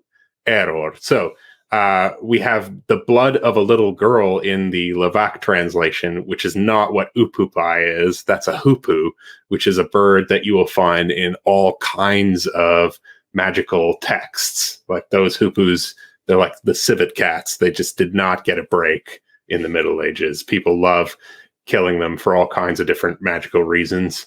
And so that's what this is, the blood of a hoopoe. And a little hint that gives you that this is not a little girl, but a bird, is that later it says, vel alterius animalis, or another animal. Right. So that's just a clue there that this is a list of animals. So the blood of a little girl, or of a hoopoe rather, or of a goat, or of another animal, or a lamb skin, which is how Levac translates this, but this is virgin parchment. So, I mean, parchment is made with animal skin, but the idea here is that the parchment is not written on. And then we have the pelt of a lion. So you often get lion skin belts and things like that in many different ritual operations. And other such things have the power to attract or repel demons by the exercise of such arts. This is an error. So this is more taking a direct head-on approach to some of the ritual prescriptions that are laid out in books like Picatrix or Ars Notoria, or are there sacrifices in Ars Notoria? No. I remember. The Ars Notoria is really, really tame, all things told. I think it was written in I think it was written in the University of Paris, frankly, or somewhere around there. I think it's roughly contemporary to the 13th century. Yeah, it's attributed to Apollonius as the author, right. But so there's a ton of Arabic magic as well. Right. Yeah. I mean, I think I think it's from that time period, but yeah, I think that, and also this is the Clavicula Solomonis literature. There's just tons of that literature, and it all involves. I mean, you can see pictures of what McGregor Matthews and those guys all dressed up with like lion pelts and stuff, because they. No, the real question is, where in the hell did they get a lion's pelt? And I think we know. In the 1400s. And in the 1400s. Yeah, I know where the British were getting them. But I wonder in 14th century France, is anyone importing lion pelts? Yeah, I wonder if anyone. Again, I think this may just be the kinds of things that these guys are looking at a magical manual, right? Like they have, Again, I think that's another thing we should point out, is that a lot of people tend to believe that the church burned books at this time, and they did sometimes. They were pretty famous when they did get burned, like the Dominican burning of the Talmud and things like that. We know about them because they were so unusual. The Inquisition typically did not burn books. They used books as archives and as evidence for trials. And so a good bit of this material would have survived, and this would have been in libraries. And so I think that the magisters of the University of Paris had access to all of this literature.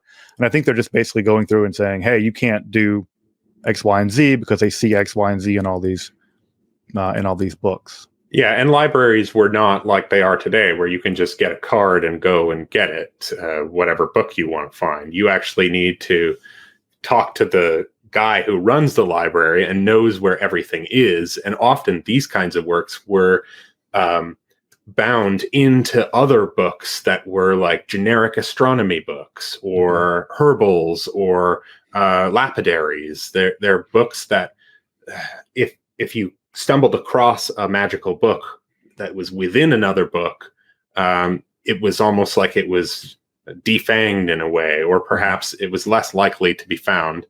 And not only that, but they would, if you got a book, you could read it, but it would be chained to a desk, right? Because people would steal books because they cost so much to make, and you could sell them at a very high price. And so there was it was high security getting to these books. And you'd also be often locked in a cell with it. So you can go in there, but you're locked in there with it. You're not. This is not like a, library now, or nothing like that. Chain libraries are really cool. Have you ever been to one, Dan? No, I haven't. There's a couple left, and they are just really. Sometimes you see books on the market that come from chain libraries, and they still have the chain on them, which is just somehow putting a chain on the book just makes it the most metal thing ever. You can take the most boring book otherwise, the Decretum or the Sentences of Peter Lombard, and chain it to something, and all of a sudden there's something inherently magical about it. So were they specially bound in a way that there was metal running along the spine? Yeah. You would have to cut the book away from the spine in order to do that. And also these chained books, they would be chained to a shelf, and then there'd be a bench in front of them, and the bench there would be no sitting room. You would stand while you read it. And again, like you said, you're not walking into a library off the street. You would be vetted in, and there'd be a librarian who was, part his staff would be part librarian, part security guards. And so they're looking over your shoulder the whole time. I mean, some rare book libraries are like that. I mean, I've definitely been in rare book libraries where I'm in a room with a guy with a 9mm. He's just like, you're not walking out of here. Yeah.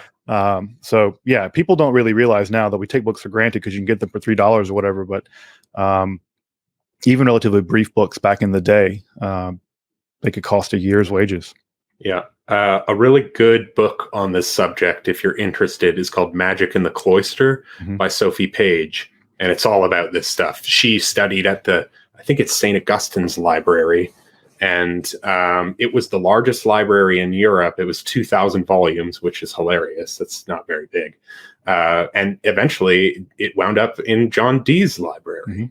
So it became the foundation of his library. So a very fascinating history of that collection of books. And I recommend anybody interested in this subject to go read Sophie Page's Magic in the Cloister. It is a great book. And Dee's library ended up in the Cottonian collection, and the Cottonian manuscript became the backbone for the British Library.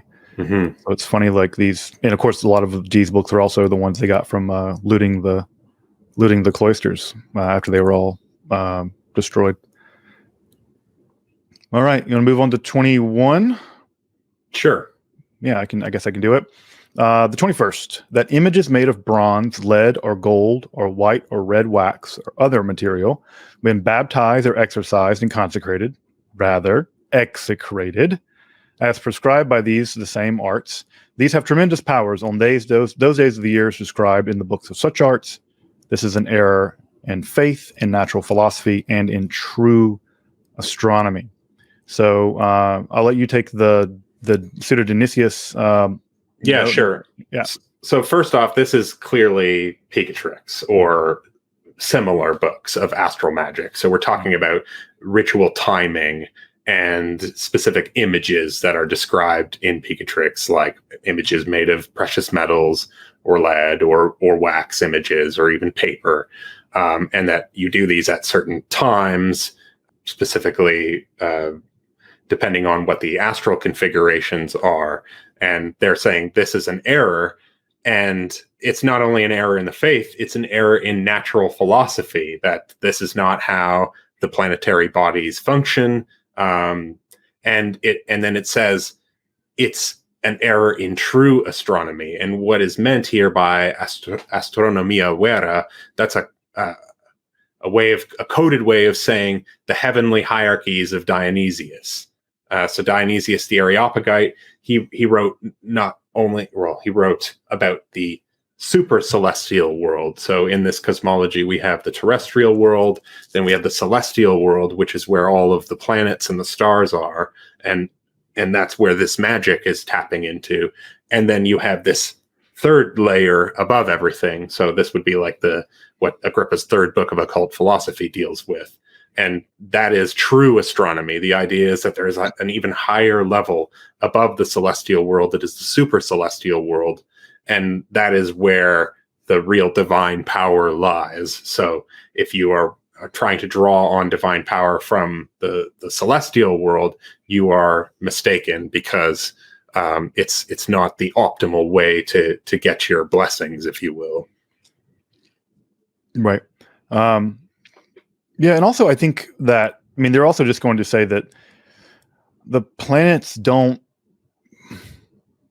like, I'm fairly confident Thomas rejects Al-Kindi's theory of the rays.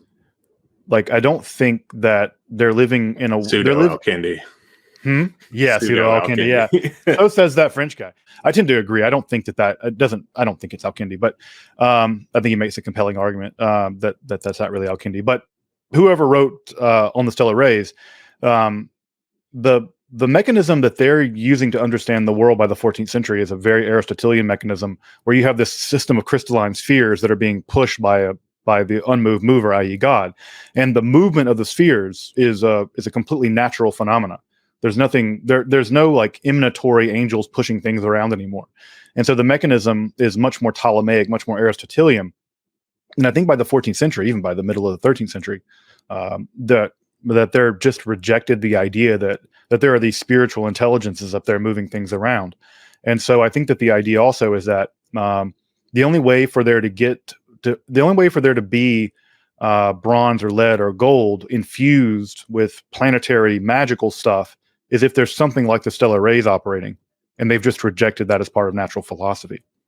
So it's also just, I think, a shift in the way that since the introduction of Aristotle, beginning in the early 13th century, that they've just rejected a much more Platonic vision of what's going on in the upper worlds.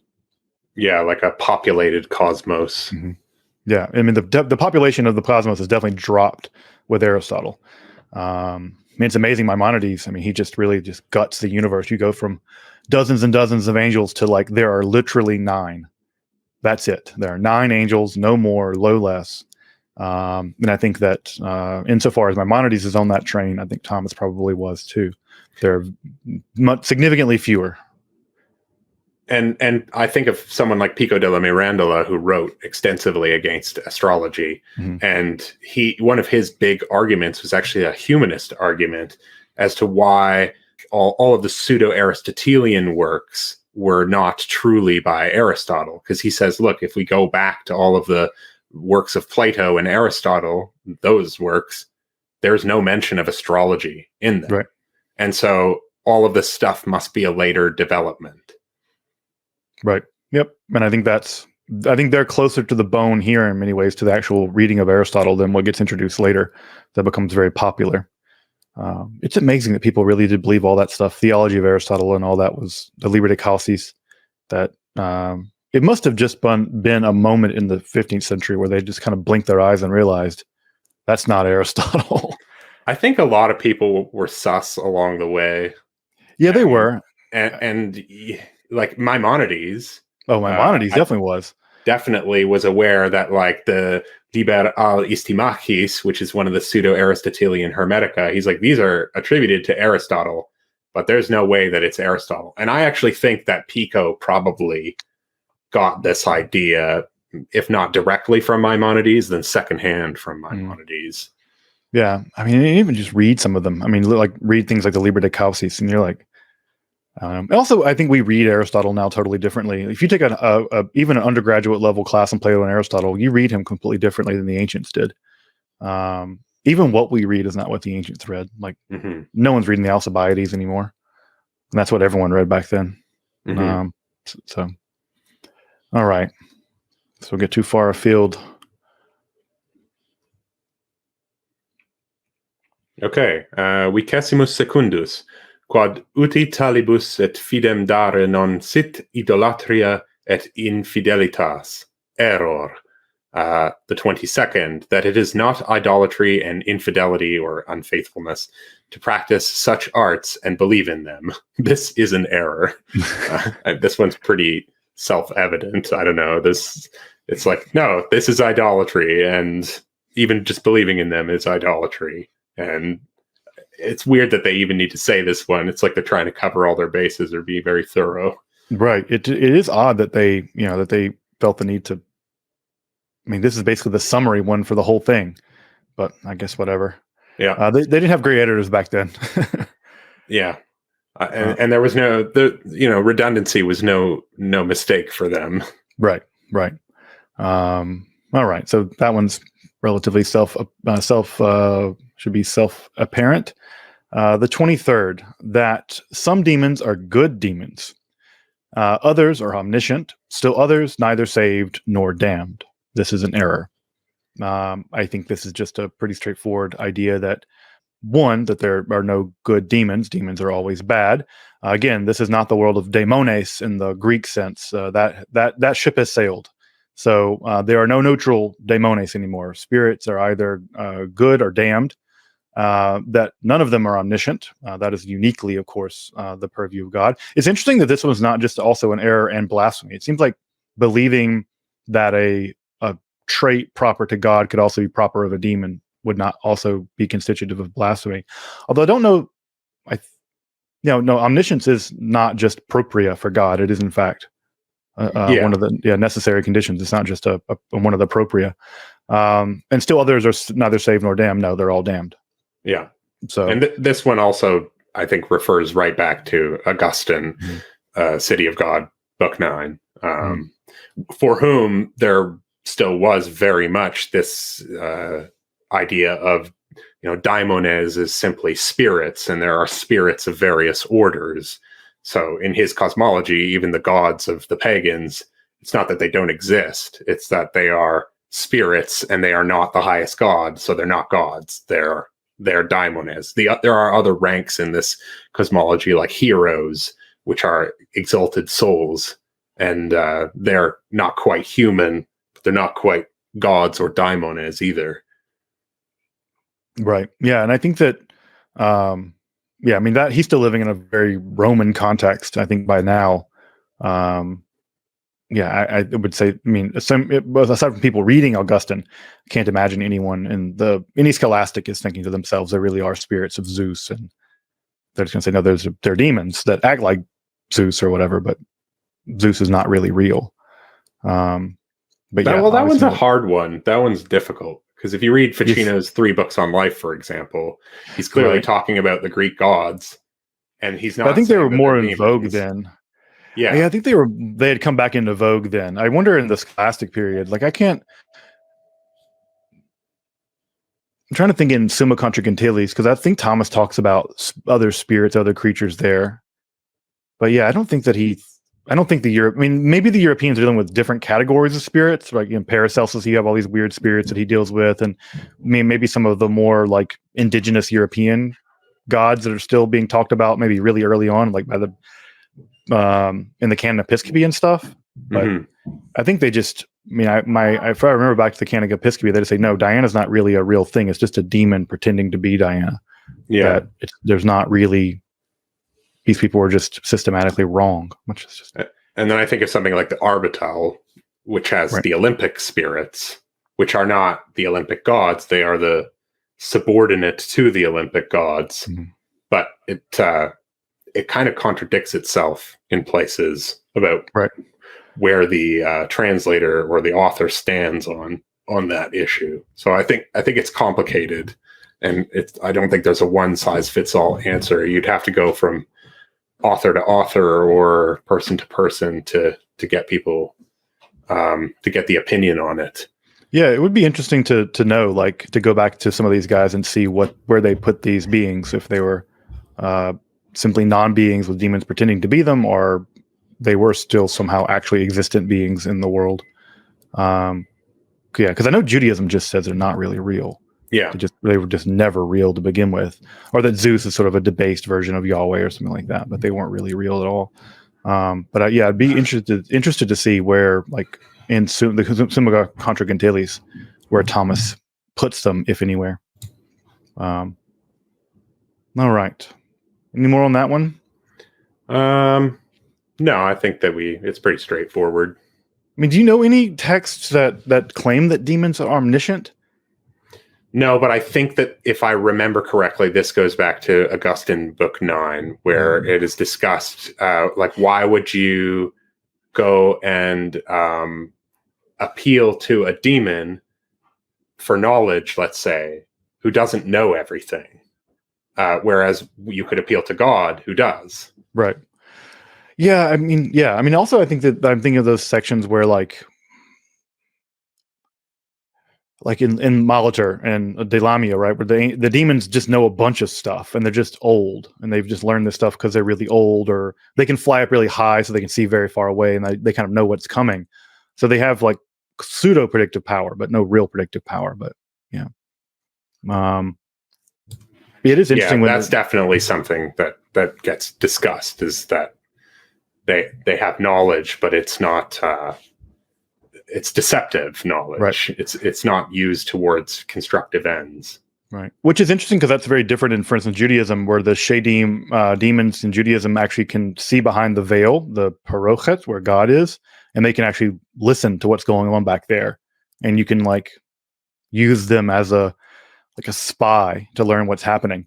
There's a famous case of this where one of the most famous heretics in Judaism, Elisha ben Abuya, made the argument that there's no reason for him to repent of anything because he's already heard from behind the veil that he's damned. And so there's no, the jury's already hung him. So there's no reason to repent. So I like the idea that you can like, for some reason I always imagine like kids like sneaking their head through like a curtain and seeing what's going on in the throne room of God. So, but they're certainly not omniscient, but they're knowledgeable. And they have real knowledge as opposed to, I think, the false knowledge attributed to them in Christianity sometimes. All right. So then we have 24. Yeah. 24th. Okay. Vicessimum quartus, quod suffumigationes quae fiunt in huius modi operationibus, with an upside down N, convertuntur in spiritus, aut quod sint debitae eis error. So, the 24th, that the offerings of smoke performed in such activities turn into spirits, or that the smoke offerings are due to the same spirits, this is an error. So this is, the idea that incense is used in these kind of rituals, and often it is used as a way to see the spirits in the smoke or in the incense. That is a very common practice in magic. And I mean, you can do it yourself, and you will see it has very interesting effects, or wondrous effects, as we call them.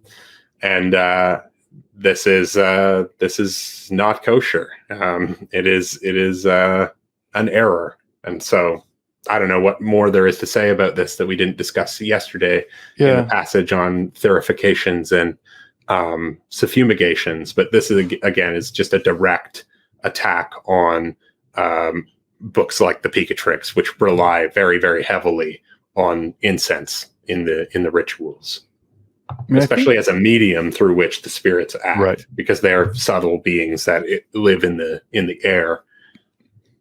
I think that maybe a text, and I'm wondering, it's a question of dating, that the text that they might have in mind, or a text that they could have had in mind, is the Ars Almadel, which is folks may know the Ars Almadel. I have an episode about it. It's sort of it's like a portable shrine supported by candles, which have holes drilled in it. You burn incense underneath it, and the incense smoke goes up through the Ars Almadel, and it's in the Ars Almadel has all kinds of like magical symbols on top, and angels can be summoned into that smoke.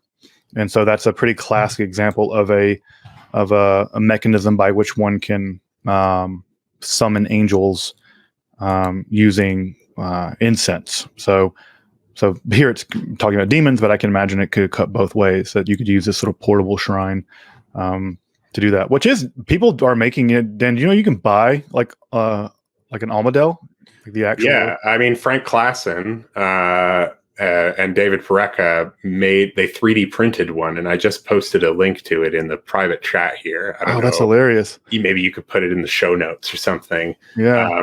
But they, you have it set on 4 candles with this little plaque that kind of rests on the 4 candles, and you pass the incense through it and stare at it, and it's very interesting. Gets real smoky in an enclosed space if you were doing that ritual. Right. Yeah. And one can wonder. I'll post it in the chat too, so folks can see it. But yeah, I've seen a couple of these. Some of these you can buy. I've kind of wanted to buy one. I always like. What's the right word for it? I have like religious. There's some religious conundrums about whether or not I should own some of this stuff. I mean, sometimes I want to buy it just to have it because it'd be like a fun thing to have. But there's a there's a slight religious conundrum, so I might get one and then break it slightly. So that You could own it and then give it to me, and I'll hold on to it. You can hold in it. my cabinet of curiosities. No, but I want it in my cabinet of curiosities. But no, you'll own it though, so it's fun. Or I'll own it. It'll be yours. Yeah. I can. It's like the selling during Passover where you sell all of your leaven to non-Jewish people. It's still in your house, but you don't own any of it. I'll be an Almadal goy. Yeah, but I've wanted to buy one, but I'm like because they kind of look neat and possibly etymologically related to the word mandala, which is a really fascinating thing about it. Yeah, I think so. I think that it's coming from Sanskrit via Arabic. And it's cool Hebrew translations of it too, which is interesting, right? Considering I'm having a religious conundrum about owning one, and it's one of the texts that there's some good reason to believe that either really early on it was translated into Hebrew, or it's sort of in that mixed Islamic Judeo magical environment. So, at any rate, go get an almadel, burn your incense, see if you see an angel. Probably you will. It is an error, though. It is an error. You should know if you are a Catholic person. I wonder if any of this has been retracted. Probably not.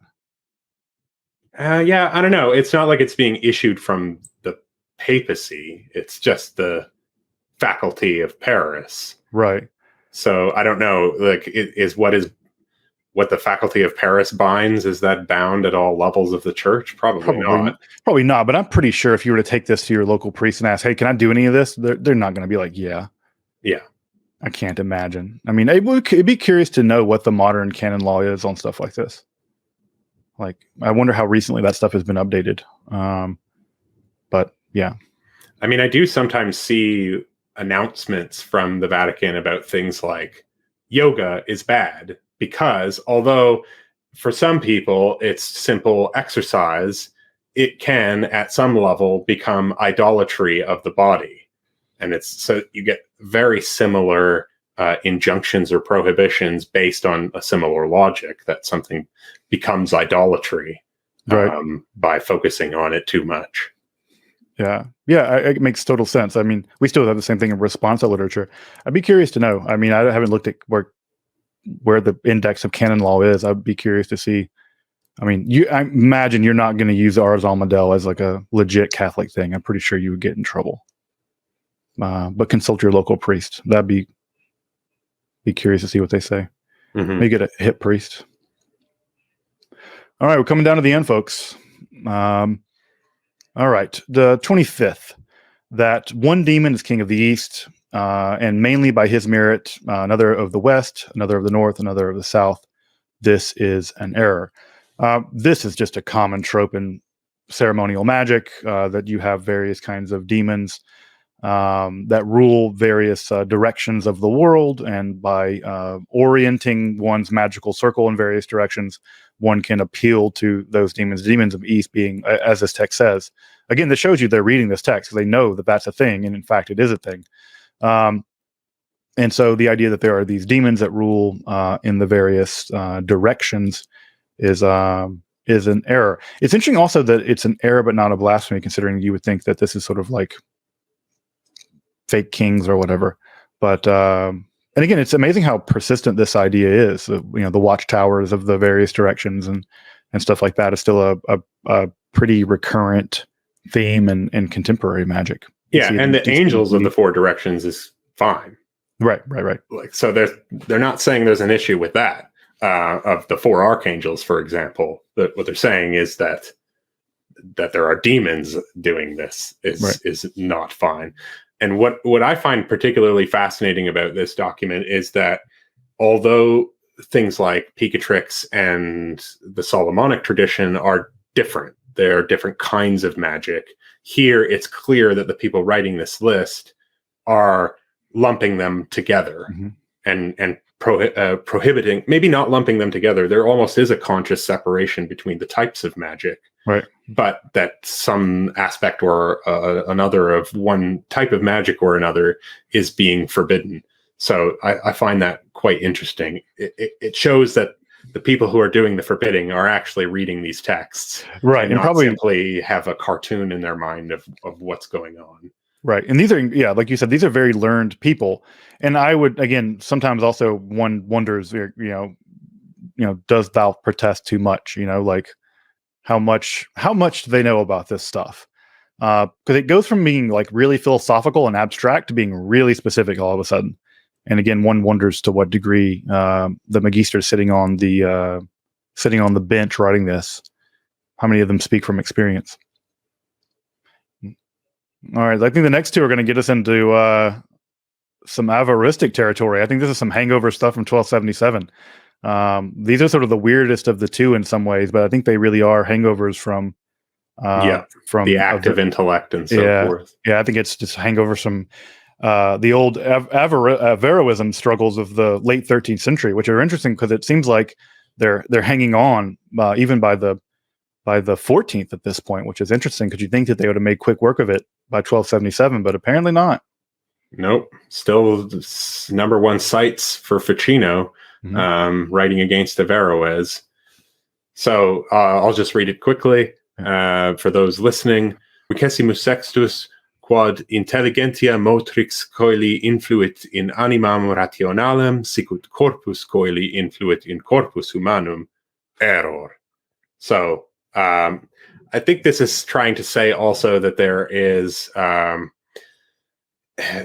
there's a physicalism that is acceptable and we were talking about this earlier. This Aristotelian physical chain of causality is okay, but to say that there are intelligences that move the spheres and that affect the way that your mind operates, right?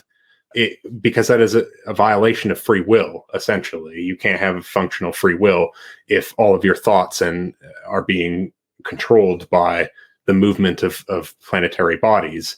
Whereas it's obvious that the moon pulls on the tides, or that the sun grows plants, and that is a more physical causality in their mind than a mental causality.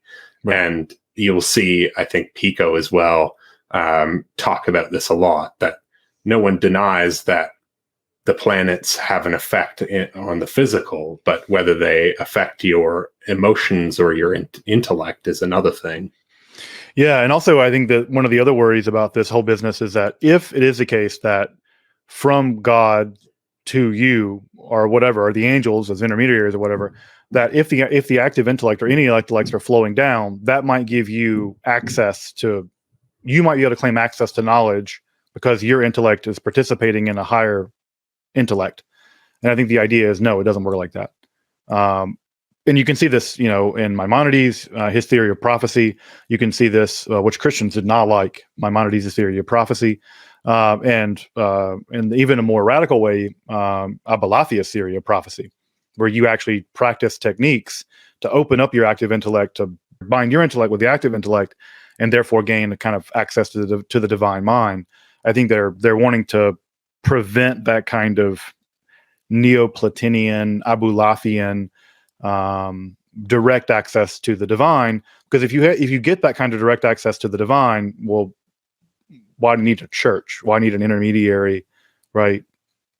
And not to say there's not prophecy in the medieval Christian world, people like Hildegard of Bingen, obviously, but that's because God is directly giving her a prophecy. That's not because she's doing something on her own to like climb her mind through the spheres and get access to the active intellect. That privileges her in a way that the Catholic Church is not going to allow. So I think that what they have in their sites here could be something like a kind of Abulafian epistemology where your intellect and the active intellect can get down. And I think they're wanting to prohibit that. So I think you're right to say there's a free will issue here, but I think it's also about the power of human agency to tap into celestial or super celestial intelligences, which, by the way, if this one is an error, then Agrippa is done. Like, that's the entire point of Agrippa's occult philosophy, is to do this. Yeah. So 26 is like insofar as it is an error, I think they could indict the 3 books of occult philosophy on this ground.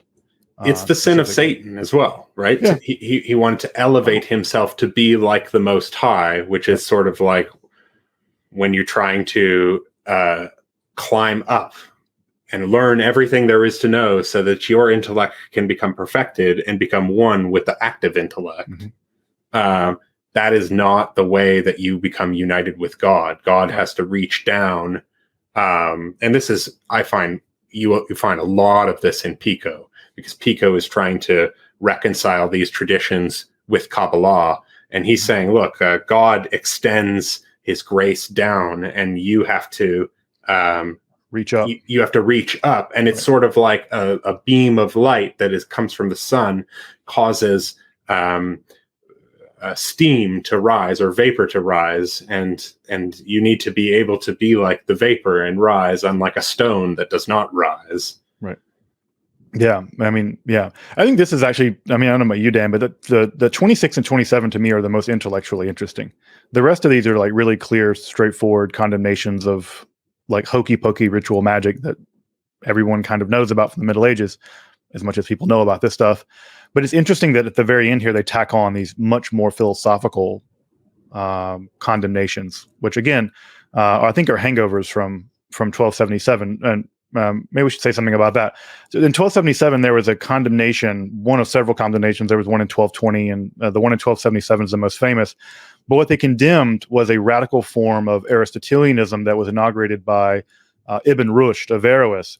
And this form of radical Aristotelianism denied things like it denied the temporality of the world. It said the world was eternal. It said there was only one soul, the world soul, not individual souls. It said that God didn't know particulars, although that's not quite what the Averroes taught. But at any rate, there were these very radical Averroistic positions that were being put forward, and you can go read the I don't know, it's a 200 or something, 228 or something propositions that were condemned in 1277, and this really led to a big protest in the University of Paris. Several professors like Sigurd of Brabant were expelled. He does turn up in the Paradise Lost, just FYI. Sigurd of Brabant is in Paradise, which is interesting.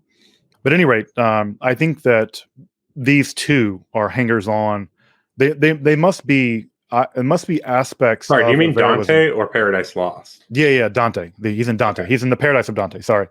I was like, because Protestant, who cares what he thinks? Right. No, it's in Sigurd of Brabant is in the Paradise of Dante, which was controversial. By the way, yeah, Sigurd was still a very polarizing figure, who is also just someone who never gets talked about. Sigurd of Brabant's surviving texts on the eternality of the world are fascinating texts. That's the mother of all heresies, is the belief in the eternity of the world. Yeah, you could. I mean, if you wanted to get yourself killed, that was the quickest way to do it. And Sigurd Brabant really, and a lot of also in Thomas, he's actively arguing with that stuff constantly. But at any rate, these two are really about, I think, the Neoplatonian Averroistic metaphysics that I think these guys are imagining are underwriting all of this, right? There's Al-Kindi and there's like this other stuff, and I think that they have to knock these out, and I think by knocking these two things out, almost everything else falls as well. Yeah, though I think a big part of Pico's project is to kind of save this stuff and extricate it from the magic.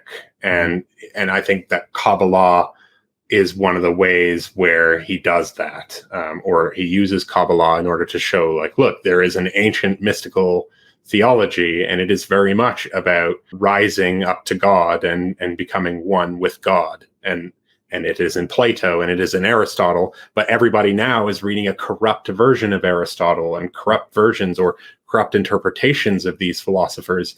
And so we need to readjust our understanding. And he didn't reject Averroism because he was taught by Elia Dalmedigo, who was like the last Averroist, or he's called the last Jewish Averroist. I don't know if that's true, but that's his title. Right. And who has a very weird and cool, I'm going to do an episode about it, a cool critique of Kabbalah from this Averroistic standpoint. Or critique's a strong word, but he wants to correct Kabbalah and Averroism, which I find to be the most fascinating project. Yeah. And it's funny because he doesn't really like Kabbalah that much because he thinks people run with it and do crazy things.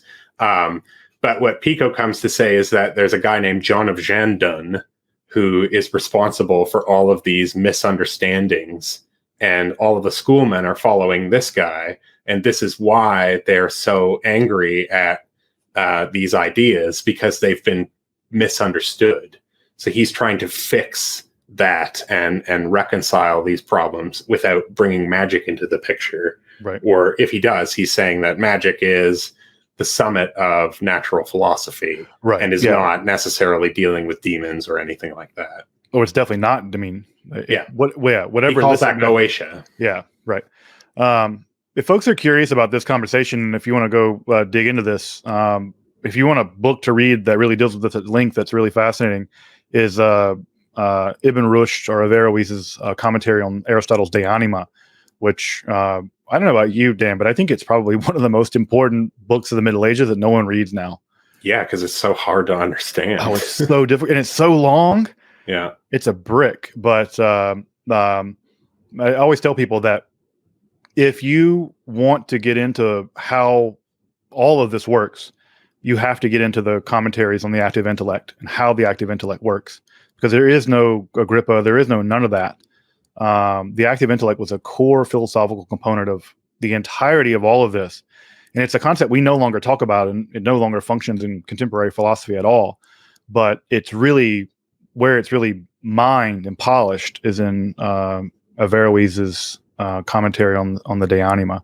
Yeah, but it is hard. You could work your way backward through Ficino's Platonic theology, where he's trying to tackle some of these ideas, but from a Platonic point of view, and he's very much trying to undo what Averroes is saying.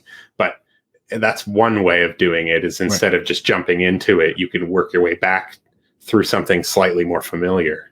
Yeah, it's hard. I mean, and there's no denying it's one of the most difficult topics. And I don't know about you, but I've never found a really great book on the active intellect.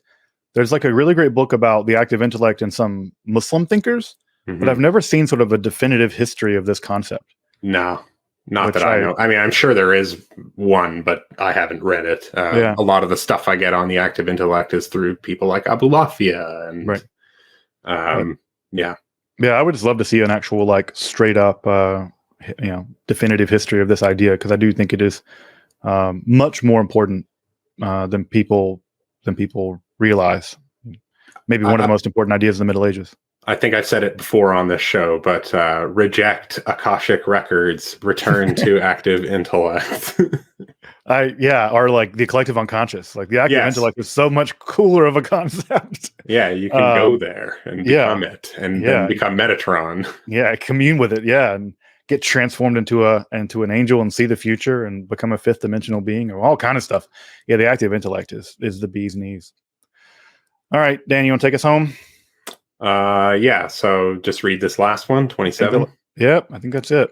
Okay, Vicesimus septimus, quod cogitationes nostrae intellectuales et volitiones nostrae interiores immediatae causantur a coelo, et quod per aliquam traditione magicam tales possint sciri, et quod per illam deis certitudinaliter judicare sit licitum error. So that the heavens, without any intermediary, produces our intellectual thoughts and our interior intentions, and that such thoughts and intents can be known through some magical tradition, and that it is permissible to certify the pronouncements made in this way. This is an error. So we've said much of what there is to be said about this, but it's an attack on astrology. It's an attack on Hermetic perfect nature, for example, which is a prominent feature of the Picatrix and part of this pseudo-Aristotelian tradition. They're rejecting all of this stuff, and it is an error because, again, it violates free will, which is the cornerstone of the Christian faith, because you have to turn your will up to God, who is the highest good, and that is the good, is to pursue the highest good. And to do anything else is a lack of good, and a lack of good is evil, because there is no ontological evil in this cosmology. There's no substance that is evil. It is simply a lack of God, like a hole in a garment. Yep, the privatory theory of evil. I like this last phrase, right? That it is permissible to certify the pronouncements made in this way, like that clearly, and this speaks to some kind of what it must have been some kind of magical prophetic tradition where people were divining things by accessing planetary spirits or something, and then other people were certifying they were true by doing the same thing. Mm-hmm. It's like double checking someone's chart. Yeah, it must be something like that. What I'm trying to think, and maybe this is an astrological thing that they were doing, where they were, which is again, like they're not totally pro or anti astrology. I mean, again, these are the same guys that are telling us that the Black Death is being caused by a conjunction of Jupiter and Saturn. But I think there must have been some other kind of astral projection, to use a modern term, that they were communing with planetary spirits, which we know that was a thing that was being practiced in some of these magical traditions, and that it looks like there was some technique of certifying these pronouncements, i.e., like a prophetic check. But I don't know of any. I can't think of any magical text that does that from the Middle Ages. Yeah, the Picatrix is the closest thing, where you can be visited by the servant of the moon, let's say, or visited by the spirit of perfect nature. And that is all about knowing your, like the specific rulers of your chart. Right. And that's in and of itself is an extremely difficult thing to do. Right. Yeah, that makes sense. What an interesting idea. I mean, can you imagine there's a bunch of like 16-year-olds like in a Parisian dorm room being like, the spirit of Jupiter came to me, and like, really? Came to me too. What did he tell you? I mean, calculating the Lord of your nativity and all that is extremely difficult. I think that the astrology podcast with Chris Brennan, they have, I think, a 3-hour special exploring all of the different sources that from antiquity that people debated on how this was done. And there's clearly no consensus. So people come and ask me how to do it. And I'm like, look, it's not straightforward, and there are contradictions in the tradition. So I can't really tell you how you do it, because you've got to pick someone's method and go with it. Right. And it's also a part of the debate between Porphyry and Iamblichus and on the De Mysteriis. Right. Whether it's possible to find this ruler or not. Right. Yeah. Man, it's people forget just how complicated medieval astrology got. Or was, and it's like shocking how again, like that stuff is just now, thanks to people like Chris Brennan and other people, being sort of resurrected from the obscurity and just showing how incredibly complicated all this stuff was. I mean, these guys, a lot of the guys working on this stuff in the Middle Ages were incredibly sharp. Mm-hmm. So, all right, last slide. Okay. All right. Take it away. No, is it the last one? No. We have this one and one more. All right, the 28th article. That such magical arts of any kind can lead us to a vision of the divine essence or to the spirit of the saints. This is an error. And lastly, these determinations have been enacted by us and our deputies after prolonged and frequent examination. I really do believe that. They've been agreed upon in our General Congregation of Paris, called this morning especially for this purpose at this Church of St. Mathurin. I wonder if that church is still there. I'm going to kind of go on Google Earth and check it and see if it's still there. On the 19th day of the month of September in the year of our Lord, 1398, we have witnessed the proceedings by the seal of the aforesaid faculty appended to these documents. Sadly, the seal is lost. I'd love to have seen that seal, the big wax seal, I'm sure. I want to kind of see if that, there's a part of me wants to Google and see if that church is still there. But I guess the last thing, right, that the magical arts of any kind can lead us to a vision of the divine essence or to the spirit of the saints. Again, I think this is like a pretty strong attack on things like Ars Notoria. Yeah. And like that vision part is, I think, certainly part of that. Well, there's also a lot of verses in the Bible that say things like, if you enter into the kingdom through some other way than Christ, then you're like a thief breaking in the night. There's no other way. The path is laid out for us, and it is suffering. It is the path of self-renunciation and laying down your life for your neighbor and loving others. That is the merit that the saints acquire. That's what made them saints, is that they they were able to overcome their basically self-centeredness or their selfishness and to become annihilated in Christ. And this is what they are saying, that this is the way to the kingdom, and that you can't just magic your way into it. You can't cheat. You can't cheat. There's no game genie. There's no demons that will get you there. That it's only achieved through this this hard, long race. And that is, I feel like, the center of the gospel. And so there are a lot of messages that are traditions that try to say that you can get to heaven in through other ways. And they're saying no, that there's only one way that the saints get into paradise. Yeah, Dan, but I think your Protestantism is shining a little bit, possibly, because I'm pretty sure these guys would tell you that there's only one way, and that's through the church. Right. Yeah. I mean, the church is the body of believers. Right, but it's through the church and their sacraments. Yes. And that if you persist in these errors, they can deny you the sacraments, and therefore you sure as hell aren't getting through the gates.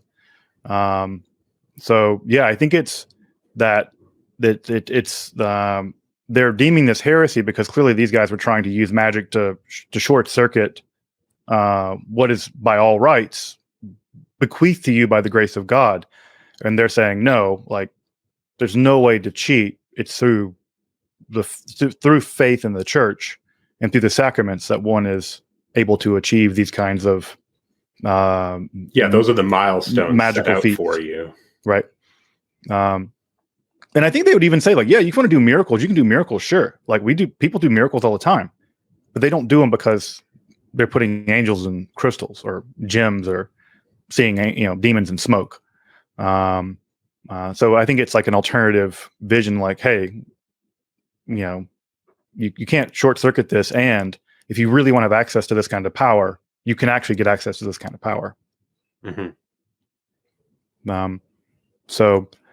But all right, any final thoughts? We covered all 28? Yeah. 28 mansions of the moon, 28 condemnations. I wonder if the Middle Ages, they love number stuff. So I wonder if there is a particular, I wonder if it's 28 on purpose or 28 on accident. Because some of these are definitely redundant, but I wonder. Yeah, I don't know. Probably not. Yeah. It would be it would be a blasphemy and an error to base it on the pattern of the moon. It'd be funny if it were in fact done that and it was a wink, wink, nod, nod. We know that you know that we know.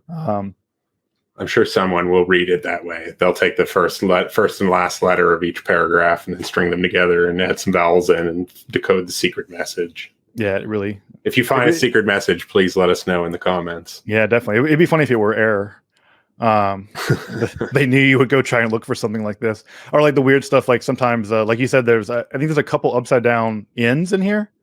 Yes, that's a common printer's mistake. Yeah. Where you're fiddling around with your little, I don't know what they're called, but the individual pieces, the typesets, and then you slot it in and it flips over and you don't notice. And also, a lot of these are you can use ends, and use and ends were the same letter in the type. You could, like in Mario Brothers, where the clouds and the bushes are the exact same thing. Yeah, you could just reuse them to save on type. There's also a lot of ends, so many ends used that they, like, if you come across a non and it's just NO with a dash over the O, then that's an N or an M afterwards. Right. I will say the one thing nice about this is that how unabbreviated it is. I'm so used to, printed stuff typically isn't terribly abbreviated, but I'm glad we're reading this in print and not in manuscript, because it would be dash, dash, dash, dash. Every single M would be abbreviated and everything else. It's not so bad. I transcribed the 700-page book of Arcangelo of Borgonovo, and every third word is abbreviated, and most of the abbreviations are fine, but some of them I'm just like, I don't know what this is. I got to go look it up, and it takes forever. Oh, yeah. I did and worked in manuscripts for a while. I unpacked a whole page of CLM 849, the Necromancer's Manual, on an early episode of the channel, and I was just like, most of what I was doing was just unpacking abbreviations. A nightmare. All right. Any last thoughts? We should go to our last slide just for the fun. Yeah. Sorry. There you go. There you go. I'm pretty sure in the crowd of folks in the chat, I bet an error has occurred. I mean, I imagine that there's no one in the chat not guilty of at least one of these. Yeah. And I imagine most people are not terribly sympathetic towards these condemnations, but I wouldn't expect anybody to be on a show called Esoterica. Yeah, team medieval Catholics. Yeah. But yeah, I guess the last thing I would say is that I really love texts like this just because they give us a glimpse into the actual, even if it's indirectly and through negation, into the actual magical practices of the High Middle Ages, where, at some level we have some magical books from that time, but actually not that many, just a handful. But this text gives us, one, a clear instance that magic was being practiced in the university environment. It was being practiced to such a degree they had to publish a relatively extensive condemnation of it, and that we get some glimpse into what kinds of magics were at least predominating in the minds of the people engaging in this condemnation. And so this is one of these great texts where we get a glimpse into the Middle Ages in a pretty neat way that I think otherwise we would have been lost. And so these condemnations give us a glimpse into a world that would have otherwise been lost to us. So it's a neat text in that way, even if you don't agree with it. I don't imagine many people would.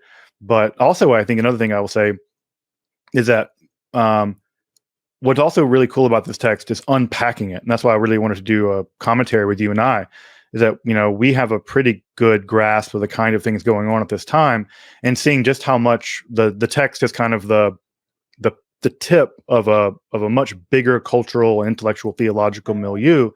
And to know that these condemnations are not just sort of a bunch of like stodgy dudes being mean, that there are legit, whether you accept them or not, there are legit, rigorous, intellectual, philosophical, spiritual, even moral concerns operating here, and that this text represents the iceberg effect, right? That the condemnations are the tip of the iceberg, but really what's going on underneath it, and to me, what's really fascinating, are all the other theological and philosophical and magical things going on underneath it that aren't immediately obvious if you don't have people talking for whatever 3 hours about it. Yeah, and I do love that we just decided to sit down and unpack a primary source, or I suppose this is technically a secondary source in a way, because it is printed 200 years later, but right. Close enough to primary source, and dealing with translation and all that. But unpacking things from the inside out instead of coming from the top down is that's mostly what you see on the internet, is people explaining things rather than unpacking things. And I think that's this channel is great because it affords us the opportunity to do that. And so I really appreciate that, and have very much enjoyed it. Yeah, I think it's a lot of fun. And also I think that just part of our love of like scholasticism. I don't know. I don't know about you, Dan, but I feel like I really dislike the way that scholasticism that word has become like a dirty word since the humanists. And that we think of like, the Scotsmen, the Scotsmen as like sort of dunces and all this stuff. That I do think there's a lot to be gathered by doing commentaries. I think commentaries are a really important form of literature, both historically, but also I wish there were more of them now. And I think that this is I hope folks can see this maybe in the chat, or folks who are watching, to show that commentaries are not just droll recitation of things, but they're actually unpacking what's going on between the lines, what's going on intellectually, and seeing that this is actually often more complicated than what's on the page. And so I think commentary literature is a sadly lost literature that was never really that lost respect. And I wish it could garner some of that respect back. And I think it's a noble form of literature. Yeah, and it's funny that people hate on scholasticism and then are the first to like quote Foucault in every single paper they write, or always refer back to the same like 5 deconstructionists. And it's like, you're no better than they are. No. And this sort of the orthodoxy that emerges even sort of like in the wild world of postmodernism, where you have to name drop Yeah, Very if you write valuable. an article or a paper, people will be like, well, you didn't cite this guy who is the authority on this, or you didn't cite that guy, which, that's a legitimate criticism, but it is very much a scholastic approach. Right. Right. The whole scholastic method was this kind of sic et non method where you have a question and then you put a yes category and a no category, and then you put all of your yeses on one side and all of your no's on one side, and then you try to explore all of the points that are made. So, oh yeah, no, I love the disinquisition method. It's just I love reading Thomas for that effect. Like because he's one of the things about scholasticism I think is really great is it takes seriously all of the different possible ways that you could be wrong, and they lay out like, oh yeah, this is all the things that my opponent might say. This is why I don't agree with them. This is why I think that something else is true, and this is my argument, and this is a position I land on. It's just a really rigorous way of thinking and taking a oppositional position seriously. I really don't think. I mean, again, I think that there's a lampooning of that technique and a lampooning of that thinking that happened later. The humanists. The humanists really laid into him for it, and it did get out of control. It did. There's no doubt about that. And it's boring, and it doesn't move men's hearts. And that is what the guys in the Renaissance were saying. They were like, look, these systems, they're elaborate and they're interesting and all that, but they fail to rouse people to act within the faith. Right. And so we need to bring back those old texts, which had that rousing power to affect change in the world, because not everybody is going to sit down and read 100 different six and 100 different knowns and try to balance out which one they want to go with. Yeah. And again, I think the humanists were right that it became decadent in that way, that it became very navel gazing and very decadent. But I still think that a scholastic approach, I mean, I think we could learn a lot from doing things that way, just from learning to like think through your arguments through negation. Like, how might I be wrong? What are my opponents going to say? As opposed to the assumption of being correct and going from there. I mean, can you imagine how different French philosophy would look in the 20th century if they just asked like, oh yeah, this might sound completely crazy and here are reasons why this might not be true. But it's interesting that they did not do that. All right. Any other thoughts, Dan, before we wrap up? I don't think so. I think we were pretty thorough in our exploration, and I think that probably call it here. Yeah, I think so. Unless there's some like burning questions, or there any like even monitoring the chat at all. Yeah, I've only looked at it here and there. Sorry, folks. Are any questions on this text? How do demons interact after you've learned the knowledge from these texts? I think by getting you to do more demonic stuff in order to get you to further sin, in order to get you to damn yourself. Yeah, there are different theories about this, whether the demons are trying to make you transgress or make you embarrass you almost by making you do transgressive things like dabble in body parts or feces or what have you. But that there are various opinions on that topic. I've noticed that it's not settled at all. Right. But I think the idea is that once you open the door, right, like, and also one of the things we forget and we've not mentioned is that in medieval Catholic theology and now the Catholic theology, one of the main things that demons are wanting to do by getting you to dabble in all this occult stuff is to possess you. Like it basically opens the door for them to be able to do outrageous things with your body, to be an outrage against God or to lead you into perdition. So there's lots of mechanisms by which they're up to, the various demonic shenanigans that they're up to corrupt you and to outrage God in general. Mm-hmm. Hey, John, good to see you. Yep, we talked about talismans a few times. So you may want to rewind. There's a couple of propositions about the proposition about wax, gold tablets, and lead, and so forth.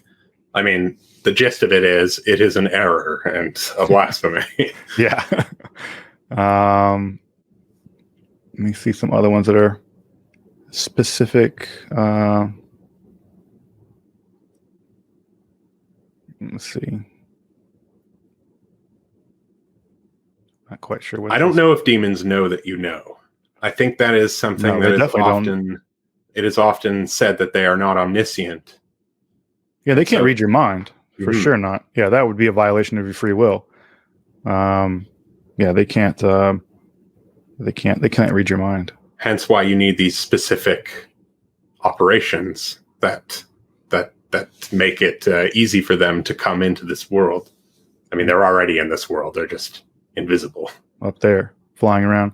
Yeah. Yeah. So I guess this the brief. Let's say about this, right? That the big difference between Kabbalistic theories of evil, which were just flourishing at this time, and Catholic theories of evil, is that Catholic theories of evil typically are privatory theories of evil, which is to say that evil has no metaphysical existence on its own; it's a privation. Whereas in the Kabbalah, at least in the Zohar, evil does have an actual existence. It is an ontological fact about the way that the world came into being, and there's a kind of dross thrown off by the creation of the world, and that byproduct is what we call evil. So for the Kabbalists, evil is a metaphysical fact. For Catholics, evil is not. It is a privation. Yeah, and there's the devil, but he is just an angel lacking in good. And so Right. in his lack of good, all he wants is deception and lies and Right. Yeah. everything that is not good. Right. Yeah. He's just like throwing a cosmic tantrum. Which is why I never could get on Team Devil. I never understood people who are like into the devil. It just seems like a tantrum. He reminds me of like my 2-year-old, when my 2-year-old like doesn't get the pacifier they want. They just throw themselves on the ground and bang their head against the floor and it's like screams out in agony. I'm like, I don't know. I just never got the whole John Milton, the devil's a romantic figure stuff. I don't know. Like, yeah. All right. A couple more. How much do you think this revolves around the author's belief in public incompetence? That's an interesting one. I mean, it's not saying that if you do it right, that it's okay. That if you perform the rituals properly, then everything's fine and good. I think that very much it's a damned endeavor from the get-go, from their perspective. Right. And also, I think it's actually presupposing the public's competence in this. This is a learned group of people writing to another learned group of people. This is not the magisters of Paris writing to peasant women in the countryside. This is like doctors, some of the most high-ranking intellectuals in the Western world, basically writing to their colleagues and students, because no one else is going to read this. No one else could read. Yeah. So no, but they're all about. This is very much this is from the literati to the literati, assuming some significant degree of competence, magical competence, that is. You have a favorite demon, Dan? No. Yeah, I don't either.